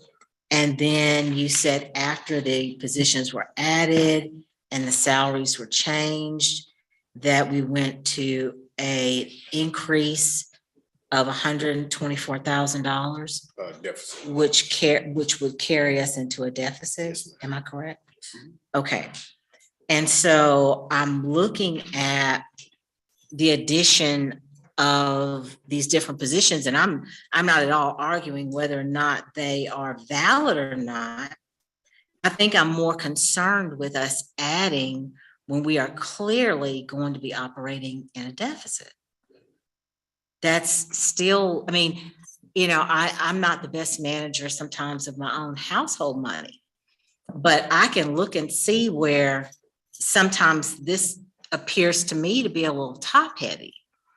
And so with the purchasing order, if I'm understanding, and correct me, you have department heads that are supposed to be managing purchase order requests out of their departments, who are obviously not, in some cases, doing what they're supposed to do, because Mayor Franklin said that, you know, we've got extra equipment. Right. Okay, so no equipment. And I'm assuming that, or I would hope that they would have been brought in, spoken to, written up, something. I mean, if you're not handling what clearly is part of your job description, are you not, I mean, administratively? And so rather than addressing that with hey, add a new position, why can we not bring these department heads in and say, listen, in the past, you know, you've allowed the purchase orders to get out of control. They're not monitored. They're not, you know, in a filing system. They're not taken care of appropriately. That is part of your job. Do we have to necessarily add a job to rectify a situation that they should have been taken care of? I mean, kind of explain to me how that works. It was, the position was already here. But Ms. Miller, whatever you all decide, you all do what you all need to do in this budget. You know, whatever you don't want, you send it back to me. And that's the way this works. Yeah. So I mean, we had a public work director, like Mr. Valley just explained. Nothing. If you want to buy something, you want to do something, people just went and got it. and it came to them later on. Just like we were looking at this, they bought this, they bought the wood. They didn't come for this dog kennel. They didn't go to, they went into Home Hardware, just bought it. They got the bill. Am I correct, Ms. Ramsey? Y'all got the bill. So a contractor just went to H&M and said, hey, I want this charged to the city. That's what happened. That's what's been happening. Somebody can say, hey, I'm for the city. Go over here to Civil Supply and get 10 Wheaties. And it comes to you. Am I correct? That's why. Because concrete. We're paid contractors. So we buy the concrete. They go up and say, I want 10 yards of concrete. Ms. Ramsey doesn't know, the treasurer don't know. They get 10 yards of concrete, go do somebody's driveway, and you pay for it. So that's why you need a personal order. Because people can just say, hey, I'm with the city of Helena-West. Let me get 20 yards of concrete. Or let me get 10 Wheaties. Or let me get some gas. Well, I mean, and I appreciate that. I do appreciate that. But I would think that if you are the owner, let's say of a business, I'm using an analogy. If you own a business, Helena is the business. And if you have people going out and they are making these erroneous purchases and just charging willy-nilly to the city, was there no checks and balances all that time with people? I mean, were they not? I guess I'm trying to understand, and I fully understand what you're saying, that, you know, it seems to me that's more of an internal issue than we need to create another position issue. That seems to me that we need to possibly sit down with our department heads. I think probably we need to be clear, it's not new. Right. When we consolidated, we adopted a code of ordinances. And in that code of ordinances, we said we're going to have a purchasing officer for this function. And when I say it got absorbed, it went away through change of administration. Mr. Valid, the city attorney, has complained about this for the last 5 or 6 years. You're not following your local law. You said you would have a purchasing officer. You're not doing it. You're not doing it. He consistently said that from his chair. And you're letting your purchases get out of hand. So it was never we accept the fact that we can't trust department heads to do what they're supposed to do. But a purchasing officer is the person who stands at the gate. More importantly, it's not a new position. It's what we adopted at consolidation. We have a thick code of ordinances. And in that code, it says we're going to have a purchasing officer, and we have one. And some administrations allowed that to go away. And that's how it got out of hand. And so let me go back, and I'll go back to my first statement about going through department by department. It may be that the purchasing officer is restored by what we do to some other positions in some different departments. So I would say, in my mind, we don't have to consider one position without considering the entire city as a whole. It may be that you have more positions in one department. We got 3 code enforcement officers. Do we really need 3 code enforcement officers? Can we get by with 2? We got somebody who's being paid to do a job that they're not actually doing. They're hired as animal control, but given a title that they don't actually do because they wanted to make more. Those are some decisions that could impact the ability to retain your purchase officer by rectifying some of those things. And I'm really glad you said that, because if we were having this conversation at the time that the city's consolidated, and we were bringing together 2 different entities, and I would imagine that, when was that, 2016 or so? 05, okay.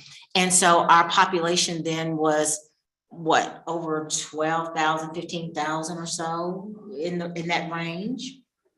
I would assume that would make logical sense, that you would have very specific duties or responsibilities. I get that. But we have gone from a population of what, 12 to 15, and I'm speaking off the top of my head, and now we are at a little under 9,000. And so I think the volume of that sort of business surely would not be as much as it was at that time. You used to have a $9 million income, where now we don't have $5 million. No, we're Yeah. not. Well, can I, okay, so I think this is what you and Mr. Valley said, is that the ordinance requires, we have an ordinance that requires us to have a purchasing officer. Right. So so the ordinance says we should. So if you don't want one, you need to change, you need to take. You gotta change the order. Right now, it is the law of the city. You have a purchasing officer. Okay. So it's like, as you discuss it right now, it's not even negotiable. We gotta have a purchasing officer because that's required by ordinance. I understand what you're saying about population. The purchasing officer was an internal control. When I think about population affecting positions, I think about need for police, fire, sanitation, and those people who go out and actually deal with, the people, where it's people driven. The purchase officer was an internal financial control. And I mean, I since 2005, I've seen all kinds of things happen. I mean, quite honestly, the handling of money has been awful. I have no confidence in department heads to do what they're supposed to do, or allow employees to simply show up somewhere and buy products. Well, I don't either. I agree. But that's what the purchase officer is for. But and true, and I understand that. I understand that to a point. I guess I'm going to go back and say this. So if we are looking at being over budget, these are the hard conversations that Mr. Franklin, you as mayor, with Mr. Turner, you as the treasurer, my peers, the city council, the clerk, the city attorney. These are hard conversations we're going to have. And if you're saying that we must have a purchasing order because officer, because that is part of the ordinance, then it only stands to reason that there's got to be some cuts someplace else. And those are going to be the very hard conversations I'm sure that we're going to have. It's just where, like, the parks and groundskeeper, like, I don't know what that is. Mm-hmm. What is a compliance officer? I'm not sure I'm clear on what all of these positions are. I guess that's. I think the compliance officer is the human resources director. We have a human resources director. We had one to retire. I retire. The one I'm talking about, Mr. Mark. Yeah. Okay. Yeah. And then something happened after that.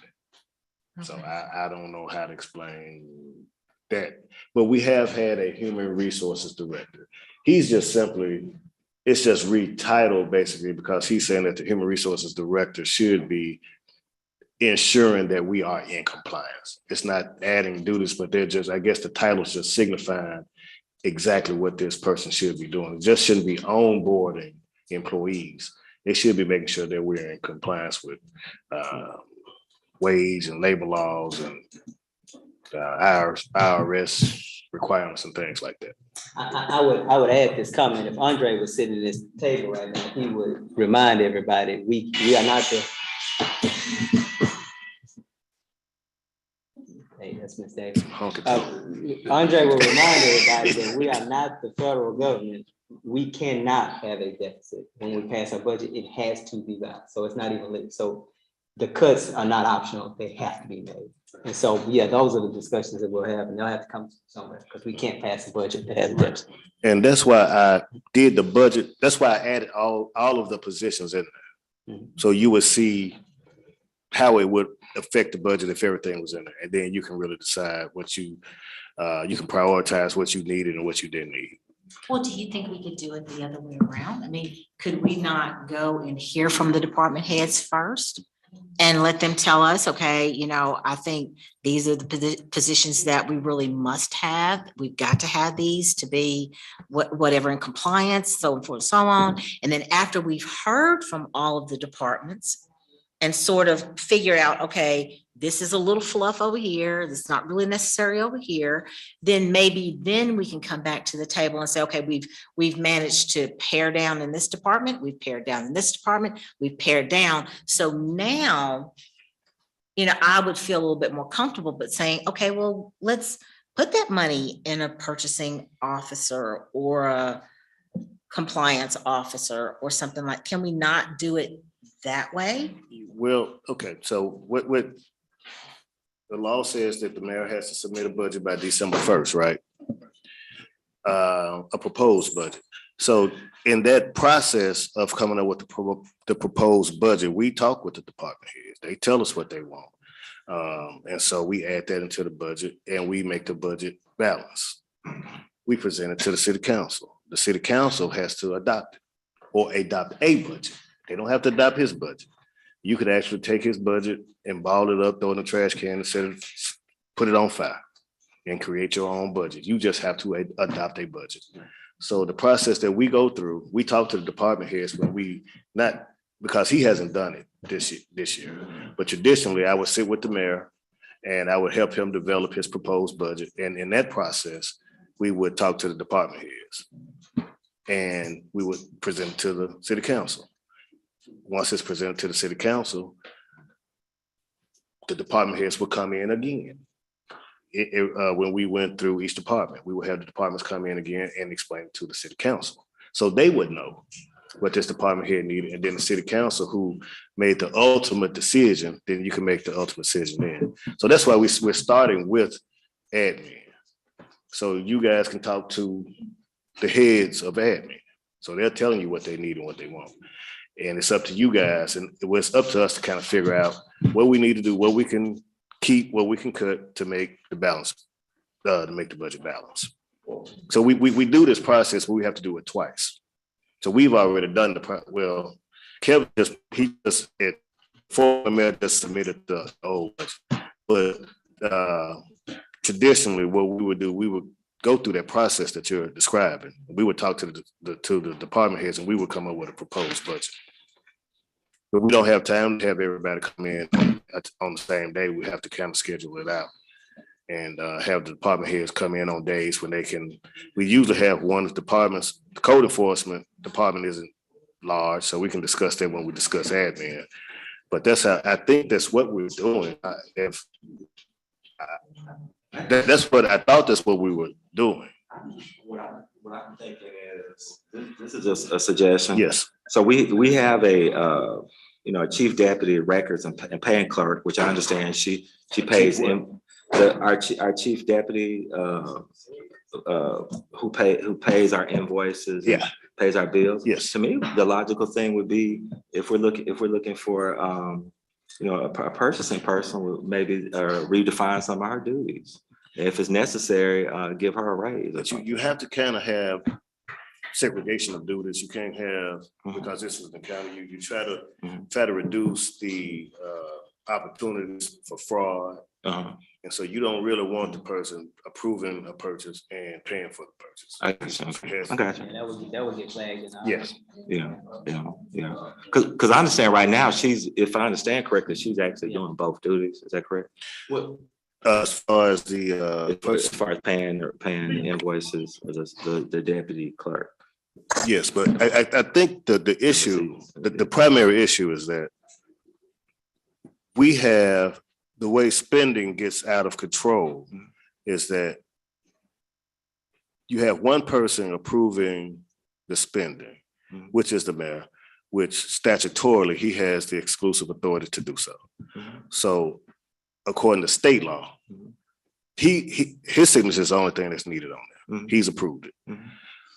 But in order to stay aligned with the budget and not spend beyond our needs and only purchase things that we can afford, the clerk and I need to know beforehand. No, I totally. If we can afford it. I'm with you. If we can afford it. First of all, if we can afford it. Second of all, if you guys even appropriated it or approved that purchase, they may go out and buy something that the city council hadn't approved, like a mini excavator. Okay. And so it helps, but they skip that process. They get the purchase order, they go get it, and then 2 or 3 weeks or 2 or 3 months later, she gets a stack of invoices. So now she has all of these bills that she has to pay. And the department heads, they don't have an approval. They get approved by the mayor. Okay. The mayor signs. And another thing, when you're talking about The former mayor, I should say, he hadn't had that opportunity. the chief deputy clerk, that position is up under another elected official. So that's separate. She's up under they're up under Ms. Ramsey. That the payroll clerk, like the city attorney has a secretary. She's up under him. So the reason why I had that, because I think it's listed under admin. It's all listed under admin. So well, yeah, you have to look at those as well. In the financial statements, that would be under administration, but yeah. But I mean, I all agree of us that fall the under duty is needed. Right. But I think that's the part of segregation of duties, and that's why they were suggesting that. If the policy was followed, I think we would. Yeah, it would save money, but it's going to put a lot more. You know, it's hard enough for us to do what we do now. But I mean, and ultimately, we would still have to look at the purchase orders, but it would be more efficient if someone was in there. Okay. And I think the person or the purchasing, let me ask you guys this. Is the purchasing order officer going to make the purchases? Yeah. I mean, I just. City's the person else going to make the purchase. All the purchases will be made from that office. They got to facilitate, right? Yeah, once they go. They should be the one that's charging. Yeah, that's right. Right. Okay. And all of it. So it's like, once the department says the need, it goes through them. Of course, we don't have to decide tonight. Yeah, this is just. It's just general discussion. Yeah. It's Yeah, good very, to help. very We don't have to make a decision. Sure.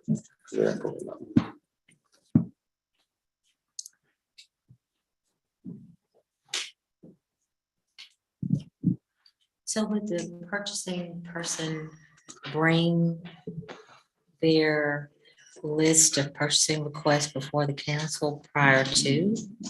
Or this is just done? It would come to me. It will come to you first. The mayor has exclusive authority to make purchases. Mhm.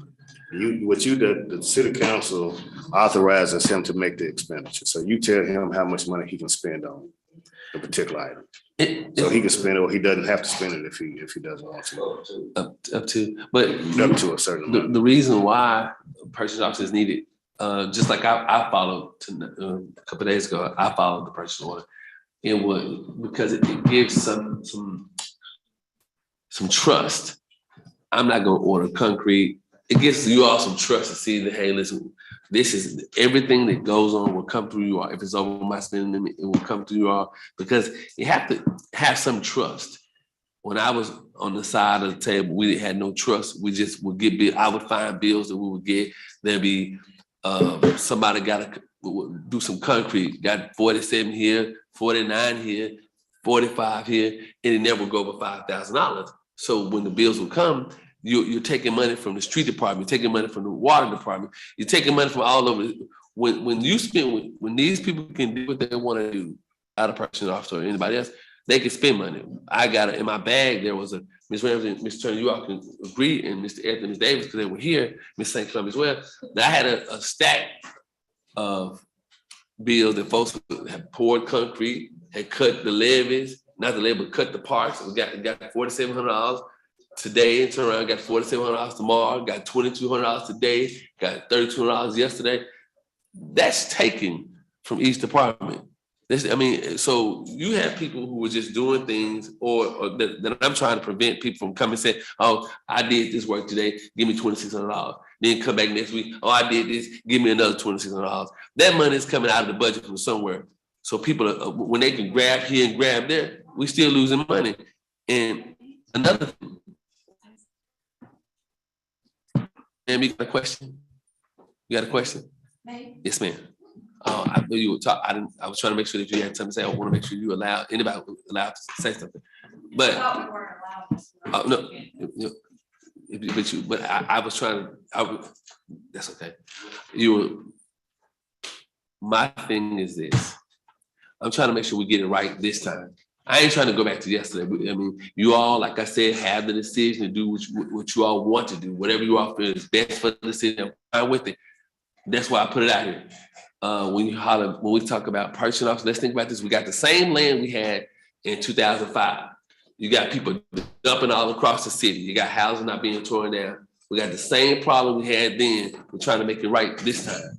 I'm trying to make sure we all get across at the same time. Whatever issue that we have, we're gonna resolve them. Whatever you think that you need to do, what you all want to do. I gave you my budget. You all take the time, go through and get to where you feel you all are comfortable. I'm not saying give me whatever you all think that we should do. It's on you all. The voters will decide, just like they decided this time and with me. I want to make sure that you all know that I have no hidden agenda, and I'm gonna keep saying it to you all. Feel it. We have the same. We got people dumping behind the cemetery. We got people dumping in neighborhoods. We have the same land we had 30, 40 years ago. People are moving away. We're not enticing them to come back. So my thing is we got to clean up and do all the things we need to do to make sure that the budget would change if we clean up the city, if we get people in order. Right now we have no order. Right now, in the past couple of days, with a new police chief, I've seen more patrolling going on. It's letting people know that we're doing something different. So you got to spend money to make money. And this city could gain a lot. We need to talk to business owners by shopping locally. We need that revenue every 3 months. This is not a game. We have to be in this together. And I may not say it the way you want me to say it, but hey, we got to be together on this one. Whatever happened last year, the year before, I'm not trying to hash it out. I'm trying to go a different way. And you all have a decision to make. We can go through this whole budget. Whatever you all don't like, I'm still going to be here. I'm still going to work with you. This is something we got to do. I'm not trying to do some political maneuvering. I want you all to take your time and go through this. What you don't like, move it. We'll work through it. The purchase order is there. I would hope that you all go through with that. It's law, right? So it's law. So whatever issue I have, let's work through it. I'm gonna continue to say, I'm gonna be country. I ain't got nothing to hide. It's like everything that I know. Whatever you want to do, let's do it. But we're gonna do it right. I want to see this city clean. I want to see this city protected. I want to see more jobs come here. We've lost a lot. So what else y'all have next?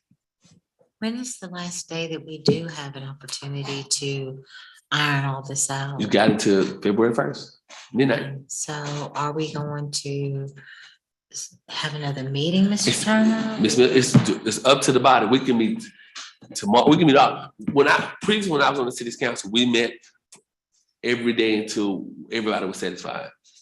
I know we got some people going to the league tomorrow. So it's up to you all. We can meet on Saturday. We can meet, whatever your calendar is free, I'm free. I'll be here. So it's up to you all to decide. I mean, I said what you all have said. It's scary because you're just getting this. That's why I'm not asking you all to do it, but what you all feel is right. So we can meet Saturday, we can meet Monday, Tuesday, Wednesday, whatever day we can meet. I'm open to every day except Sunday. Next regular meeting is Tuesday. Yes, sir. So I don't know how much we put to the agenda. We just got one last issue. I mean for that meeting next Tuesday. next Tuesday.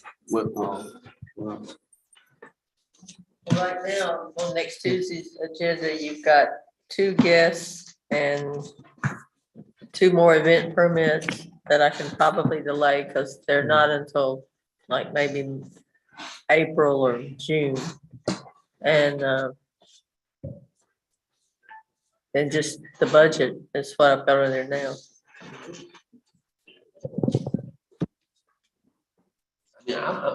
Again, we can meet every day. It's up to you all. I'm gonna be here. If you all decide next Monday, Wednesday, Thursday, and Friday, until everybody can get a feel of what they want, we can meet. I mean, I'd like to meet like at 6 because I got to get my children situated. I would like to do that. But if you all want to meet, wherever you want to meet at, whatever you want to do, as long as we notify the public, let's meet. Because I want you all to feel comfortable enough to say, hey, listen, okay, this is where we are. So if you all, we got a city council meeting Tuesday. If you want to meet Monday, Tuesday, Wednesday, Thursday, get each department here so you can get a general breakdown of what's going on, that's fine. So it's up to the city council on what they would like to do. You're speaking of us holding workshops, Yes, sir. not regular meetings. Yes, sir. But you have to notify the public as well. Okay. And these workshops, we will go through the budget and Yes, sir. make cuts, and you'll be happy with Yes, them. sir. Let me ask you a question, since we're Yes, sir. talking here about jobs and salaries and all. Of course, you know, you used to sit right here next to me. Sure. And you knew when you ran for this office, the job paid $48,000. Then I get this thing showing you want 75,000, 70,000. Well, Mr. St. Clement. Why? Okay. Let me ask the question before you answer it. Come on. You don't mind. Why all of a sudden, you knew what the job paid and all of a sudden you want 70,000 instead of 48,000? You knew what, and the other mayor was making 48,000. He was happy. Would you be, and you said you'd be happy with whatever we decide. If we decided to give you 48,000, would you be happy? If that's what you decide. Well, and let me help you out, Ms. St. Clement. Now, wait a minute, you answered my question. No, I You'd be happy. didn't. No. Let's be clear. And then after a year or two, maybe you Mr. need St. more Clement, money. That's fine, but let me help you out. Let's correct that. Raise your pay. Let's correct that. You gave him 48, and I voted for the 12. He got $1,000 car allowance, right? So let's not go there. Let's get it right. And you know whatever you decide. You don't have to try to put me on the spot, because if you wait, Ms. St. Clement, I let you talk. If that's what you all decide, I'm not gonna fight you or nobody else at this table. If you decide to give me $10, I'll be here. Because watch this. God has made a way. I'm good. Let's get that clear. I'm good. I stood out in the cold, but if whatever you all decide, it's fine. We're not. I say all these. Well, I just want to help you out, because I don't want you to think that you gave somebody, and we're not gonna argue about it. But if you give me whatever, I'm fine with it. Because but we need to be factually honest. And let me say this again to anybody. We need to be factually honest. Arnell Willis said, I don't want 48. And he wanted 75. And me and Marvin Jared were the only two people who said no. You and everybody else voted for him to get 75. I did. Jay said, I'll take the 48, but I want a $12,000 car allowance. Now, I don't know if it's for tax purposes or to appear to get 48, whatever. We all agreed to give him 60. Kevin came in and he didn't call the number. He said, I want what Jay had. I remember he sat right there in the table. He said, I want what Jay had. And not a single one of them left office making the thing that they made on day one. It was always more. So let's be factually honest. Let's not pretend people made 48. They didn't. And you know they didn't. And then the city council offered to pay Jay more than what he got, and they offered to pay Kevin more, but they didn't take it. That's what I'm saying is, but the city council did offer. Yes. Right. Yeah. There's not a single mayor in the consolidated city who has been paid $48,000, and you know it, and everybody else knows. And they know it. Years ago, we used to have a large income. We don't have it today. We need to clean up this town. We need to take this money and clean this town up. I mean, Joe, that's fine, but you didn't say that. You didn't say that last year. You didn't say that for the last 12 years. If you'd be happy with what we got there, what's the other?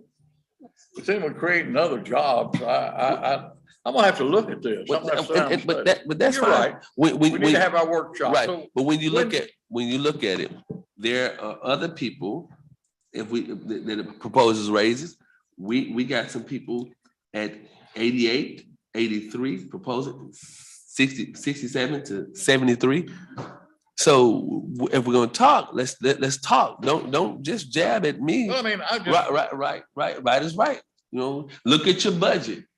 if we're gonna take jab, there's some people who started off that's been here longer than me, this 88, 83, 73. So I just want you to be, I don't care. I do not, because when I say God has been good to me, yes. So it doesn't matter whatever you got, let's roll with it. Well, Let's roll with it. Anything else you got, Miss St. Columbia? that's all I have to say now. The body has anything else? I was given one budget, last week, another budget today to look at. Well, you're gonna get more. Go get another one. Right, you're gonna get more because as you all decide when the body decide what they want to do, you'll get another budget. You'll get a finalized copy of a budget. Am I right, Mr. Turner?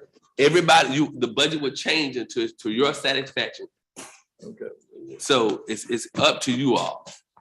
I did what law requires. I submitted you a budget. Right, well, and I don't want you to go to digest it out tonight. I want you to take time. That's why we're going.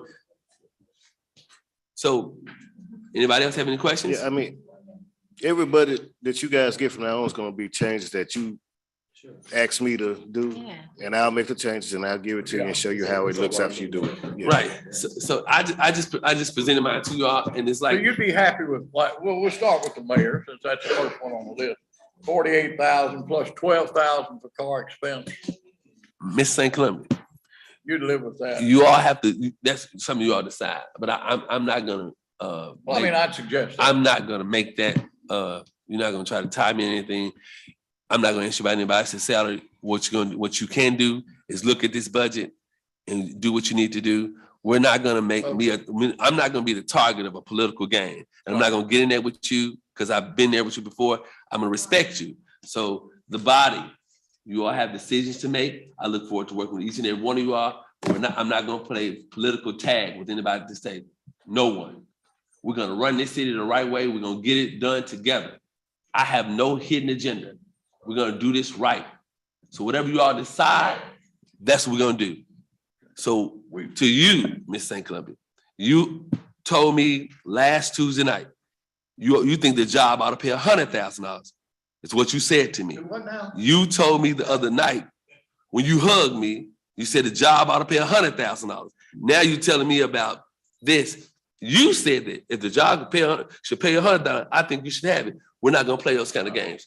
I know you don't remember, but that's what we said because we agreed to work together. But I'm not asking for that. What about the cleanup budget? We're not gonna take. Do what? You all have to discuss that. If you all want to clean up the budget. We always do a cleanup budget at the end of each year. I don't think that. I think that the priority right now is the 2023 budget. You're not gonna do a cleanup budget? For what? The priority right now is the 2023 budget, and I think after you pass the 2023 budget, then we can start working on that budget. I don't think we need to do both at the same time. The budget of the cleanup budget isn't due by a particular. Well, can I say something? It's not due by a particular. Actually, we didn't do one the last. We didn't do couple one years. last year. They just did the salaries. Yeah, we cleaned up items. Yeah. Because up front, I want to know what I'm being asked to clean up. Right. Okay. Because we had specific things that we said, no, we will not do this, and then they got done. And I'm not cleaning up for somebody who looked me in the face and did what he was asking. Right. All right. May I ask a question? Yes. Okay. Oh, I'm sorry, go ahead. No, Well, I was mine's not gonna say, important. what are, if any, repercussions for that? Well, if we don't. for the last few years, no repercussions whatsoever, but what it should do is it should be flagged in the audit. If it's an unauthorized expense, it should be flagged in the audit. And then the repercussions are whatever they are for the person who engaged in unauthorized spending. But we specifically had things that we voted against and no, we're not going to do that. And they got done. And I don't want to clean up for that. That encourages everybody to do what they shouldn't do. And so. But would we get punished for that in the audit? Y'all won't. Not It'd be me and Sandy probably. Sandy and the mayor probably. The city? Because he's gone. They're not gonna go. We moved to this other. Yeah, but the thing, you may not necessarily be over budget. That's the problem. Isn't if you're under budget, you can still make unauthorized payments. No, I totally get that. And so a cleanup budget, if someone made an unauthorized payment and you just did a blanket cleanup, you would be authorized that payment. You're retroactive, Yeah. you're saying that's okay. That Yeah. makes And so it's not necessarily to keep us from going over, stop from going over budget. It's just that what you're doing is you're authorizing payments that may not have been authorized, or you're authorized, if you do go over budget, you're authorizing the over. That's what the cleanup budget would prevent you. If you went over budget, if you did a cleanup budget, then you would be authorizing everything that went over budget. So from an auditing standpoint, you would be fine. If you made unauthorized purchases, you would be written up for it. But if you did a cleanup budget, you would be retroactively approving that unauthorized purchase, and then it would be fine. I know every year we do. Well, anyway. And we haven't. Last year, we approved certain expenses. You did payroll. Yeah, we went back and said, yeah, that's okay. And then some things we said, no, we're not approving it. So. And you have a question? No, go ahead.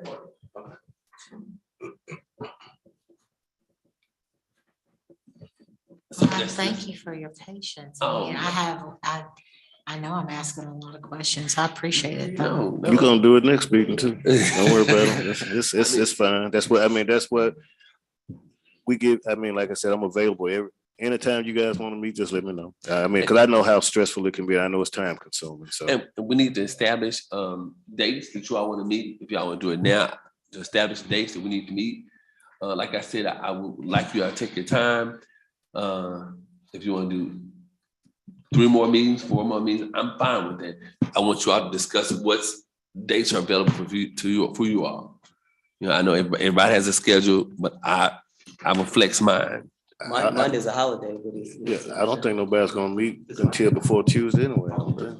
So if you want to do Wednesday, Thursday, Friday, or until we can lead up to the end of the month, so everybody can be clear on what they want done and how we can get it done together.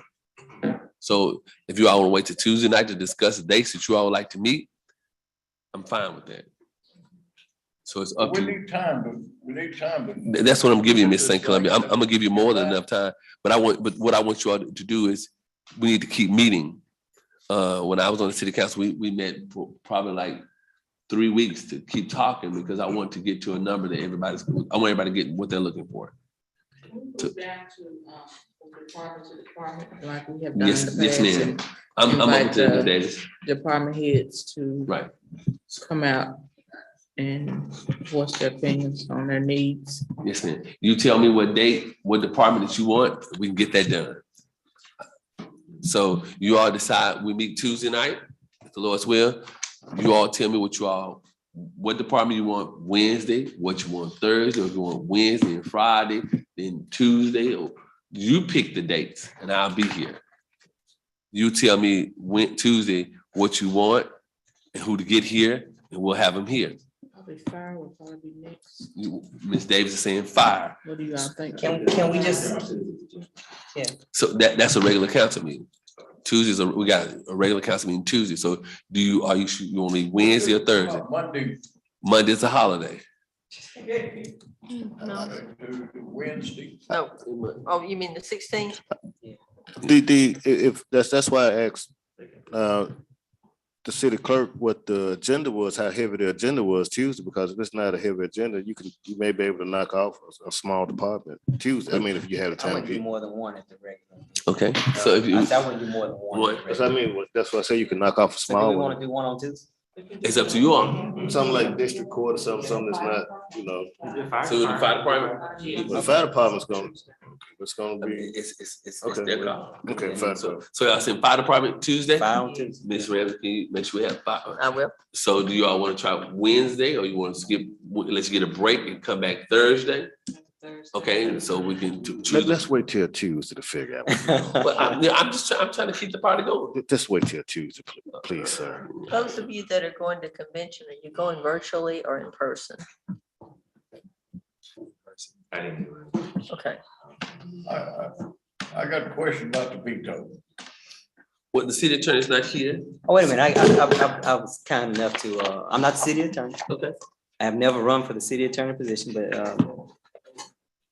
I was kind enough to, I don't think it's that complicated of an issue, but I understand it might be if you, I don't have enough for everybody, because I use my I own. don't have to have one. I'm on the budget restrictions, but go ahead and. No, you can. Yeah.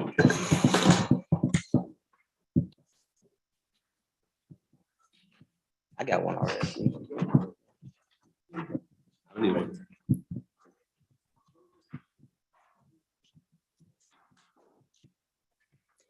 What you're looking at is, it's an attorney general's opinion, from October 19th, 2009.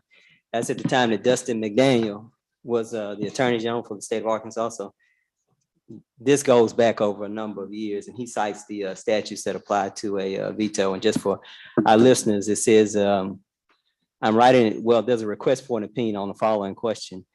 What is the validity of an ordinance passed by a city council of a city of the first class? And that would be us, we're a city of the first class, which the mayor subsequently vetoes pursuant to his authority under ACA 1443-504E, but then fails to file a written statement of his reasons for vetoing the ordinance with the office of city clerk, and fails to present the city council at their next regular city council meeting as required by ACA 1443-504E2A. And so this in detail explains that the veto is not a thing that you do, it's a process. And that includes the filing of the written statement, and that he has to, people take that statutory language laid before the city council to mean like you lay it somewhere, but he uses the term present to make it clear. The mayor has to present it to the council in order to complete the veto process. If he doesn't present it, it's not a completed veto, and the ordinance stands. What did Mayor Smith's veto not done properly? It wasn't presented. Well, he has to be right here to present it. He can't present it. He's not the mayor. Huh? He can't present it. He's not the mayor. He was mayor at the time. He laid it on our No. desk. Okay, so two things. The next regular city council meeting. Okay, so that veto fails because it wasn't presented at the next, that meeting has passed now. But more importantly, he issued the veto. But I said this the other night, and I'll say it again because I understand a lot of stuff comes flying at full speed. Veto is a power of the mayor. It's not a mayor at the time. But listen, it's not a power of Kevin Smith or Christopher Franklin or any. It's a power of the mayor. When he ceased to become the mayor, the power shifted to whoever became the mayor. But he was mayor when he filed a veto. Exactly, but he couldn't present it because he wasn't mayor when it was time to be presented. Okay, so what are you saying he did wrong? He didn't do anything wrong. He lost his job. What authority, my second question is, and I mean, I just got it cleared up in my mind. Yes, sir. What authority are you relying on to say that Mr. Franklin can rescind the veto? Now, what authority? You wrote those questions down. I'm glad you did that. Okay, listen. I said you wrote it down. Somebody gave you some questions, so I'm glad you wrote it. What authority? Okay, so Joe. I'm having a hard time understanding. Listen. Let me give you an analogy. I'm not an attorney. You don't have to be. Let me give you an analogy. Your power as a councilman is to come into this meeting, discuss and vote, right? Discuss and vote, right? If the mayor says, Madam Clerk, call the roll, and she says St. Columbia, and you say yes, and she starts calling everybody else's name around this table, and people say yes. Before the voting is closed, you say, Madam Clerk, I changed my mind. Are you saying that you can't say no? Do what now? Are you saying that you can't change your mind before the voting closes and say no? Well, if you voted one way, I mean, why would you want to change your mind? It does not matter why. Are you saying that you can't? If you abstain, are you saying that you can't cast a vote, yes or no, before the voting closes? You can change your mind, right? Well, it's a final vote. Whatever Yeah. the final vote. Yeah, before it closes, you can change your mind, right? Okay, go ahead. Okay, so listen to what I'm saying. That's your So you're power. basing it upon that? No. That's not what I'm basing it upon. Listen to me. I'm trying to go slow. There's no law that you'll There's no find. law. That's what I mean. Listen to me, Joe. Don't talk, just listen. There's no written law that says Joe St. Columbia has the right to change his mind before the voting closes. We just know it's so simple of an issue that it's true, right? We just know it to be true. Okay, so the Attorney General's opinion tells you what the veto process has to be. It tells you, you got to do this, this, this, this, this. And it tells you if any of these things don't happen, the veto fails. That's what this says. So you don't have to have something that says the mayor can rescind the veto. It says if he doesn't do these things, the veto fails. It says if the mayor doesn't do these things, the veto fails. The veto power is his because he's the mayor. And if he decides to not do these things, it's just the same as you saying, the voting hasn't closed yet, I changed my mind. Any other way, think of it this way. Let me give you another example, Joe, before you start talking. Anytime a mayor issues a veto, if it's the way you say it is, he has no authority to change his mind. But we had the authority to look at it. You looked at it. He's depriving us of the authority that we had. You don't have the authority to veto, though. See, what you want is you want the authority to veto, and that's his power. He can't vote for you. He can't cast a vote for Joe St. Columbia, and you can't veto for the mayor. Okay, and looking at, and I'm not an attorney. That's fine. Just any stretch of imagination. But looking at this ordinance, when it gives the articles, it says, okay, a mayor shall have the power to veto within 5 days, Sundays accepted after the action of the city council. There aren't any ordinance, resolution, or order adopted or made by the council or any part thereof, which is in his judgment and is contrary to the public interest. In case of a veto before the next regular meeting of the council, the mayor shall file in the office of the city clerk to be laid before that meeting a written statement of his reasons for so doing. And did he file it? It was in my mailbox when I came in on the 2nd. Okay, so then that's debatable whether that's considered to be true filing. And then no such ordinance, resolution, order, or part thereof vote vetoed by the mayor shall have any force or validity unless after the written statement is laid before it, the council shall by a vote of 2/3 of all the aldermen elected thereof pass it over the veto. So it says the council then, if I'm reading that correctly, it says the council overturns the veto after the mayor files it. well, you're skipping the presentation part. Okay. See, the part that and Mr. St. Columbia is doing the same thing. Okay. The part that he's skipping and the part that you're skipping Okay. Break it down. is where it says, okay, the mayor has the power to veto within 5 days, Sundays accepted, da, da, da, da, da. In the case of a veto, before the next regular meeting of the council, the mayor shall file in the office of the clerk to be laid before the meeting a written statement of his reasons for doing so. Okay. No such ordinance, resolution, or order, or part thereof vetoed by the mayor shall have any force or validity unless after the written statement is laid before it. That's in italics in this because it's important. It's a part of the veto process. And it says in the opinion, according to the statute, the mayor must, 1, file with the city clerk before the next regular council meeting a written statement. This is in the paragraph that follows. 2, present the statement to the council at the meeting. It says that in plain language. And so he changes the word present to make sure any reader understands that while the statute says laid before the council, you might think that means it's laid before the council. I put it on your table. But what it says, he has to present it to you. He has to say, council, here's my veto of your action. He has to read it to you, tell you what it says, and then you have to decide whether you want to act. But we've been deprived of that opportunity. But you're not owed that opportunity.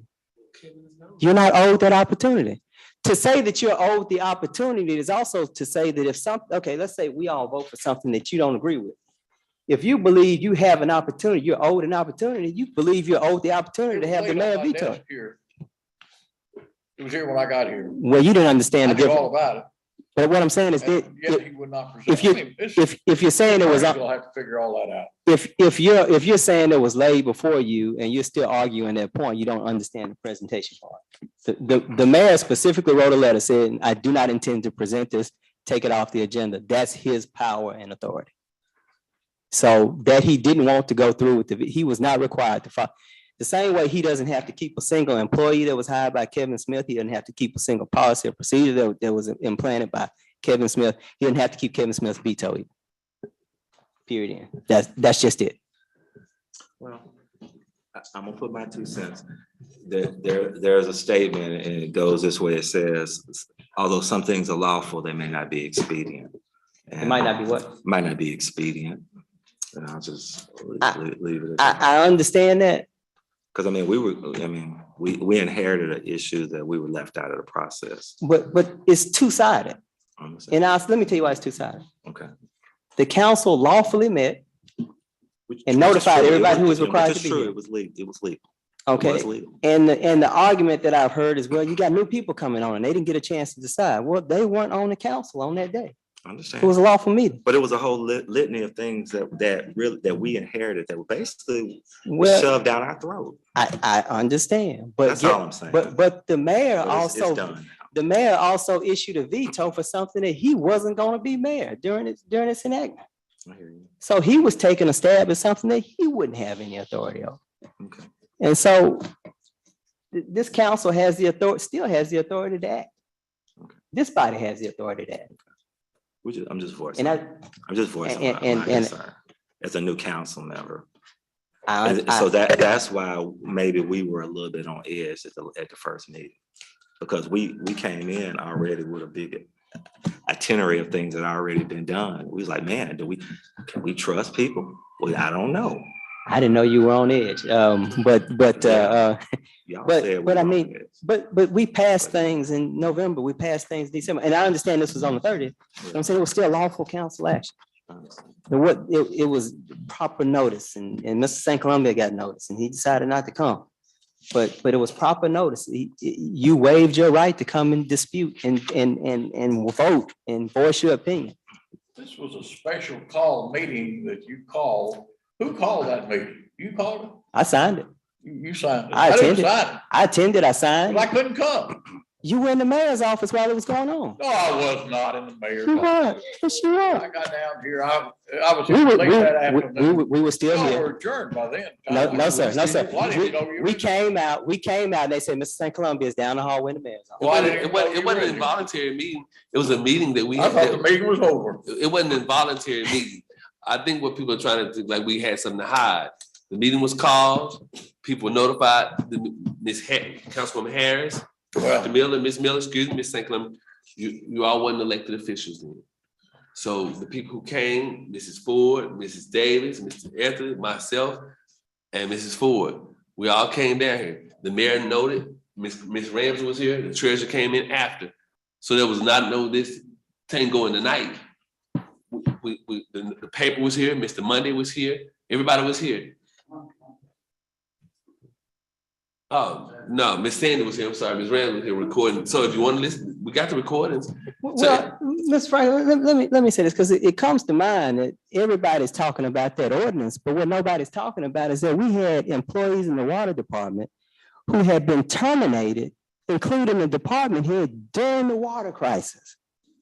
Had been terminated during the water crisis. We came in and reinstated those people because we were about to go into the weekend with a decimated water department. For what?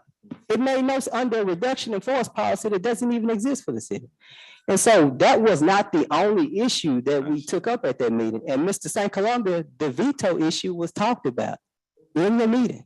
It was talked about in the meeting. And if you had come. I'm not gonna sit and argue about it. It's not an argument. It's not an argument. We're gonna meet Tuesday night. I agree. Second. We have a regular schedule. Huh? We have a regular Yeah. schedule. I move we adjourn. Ms. St. Columbia, we adjourn second. I second. So. Thanks, everybody.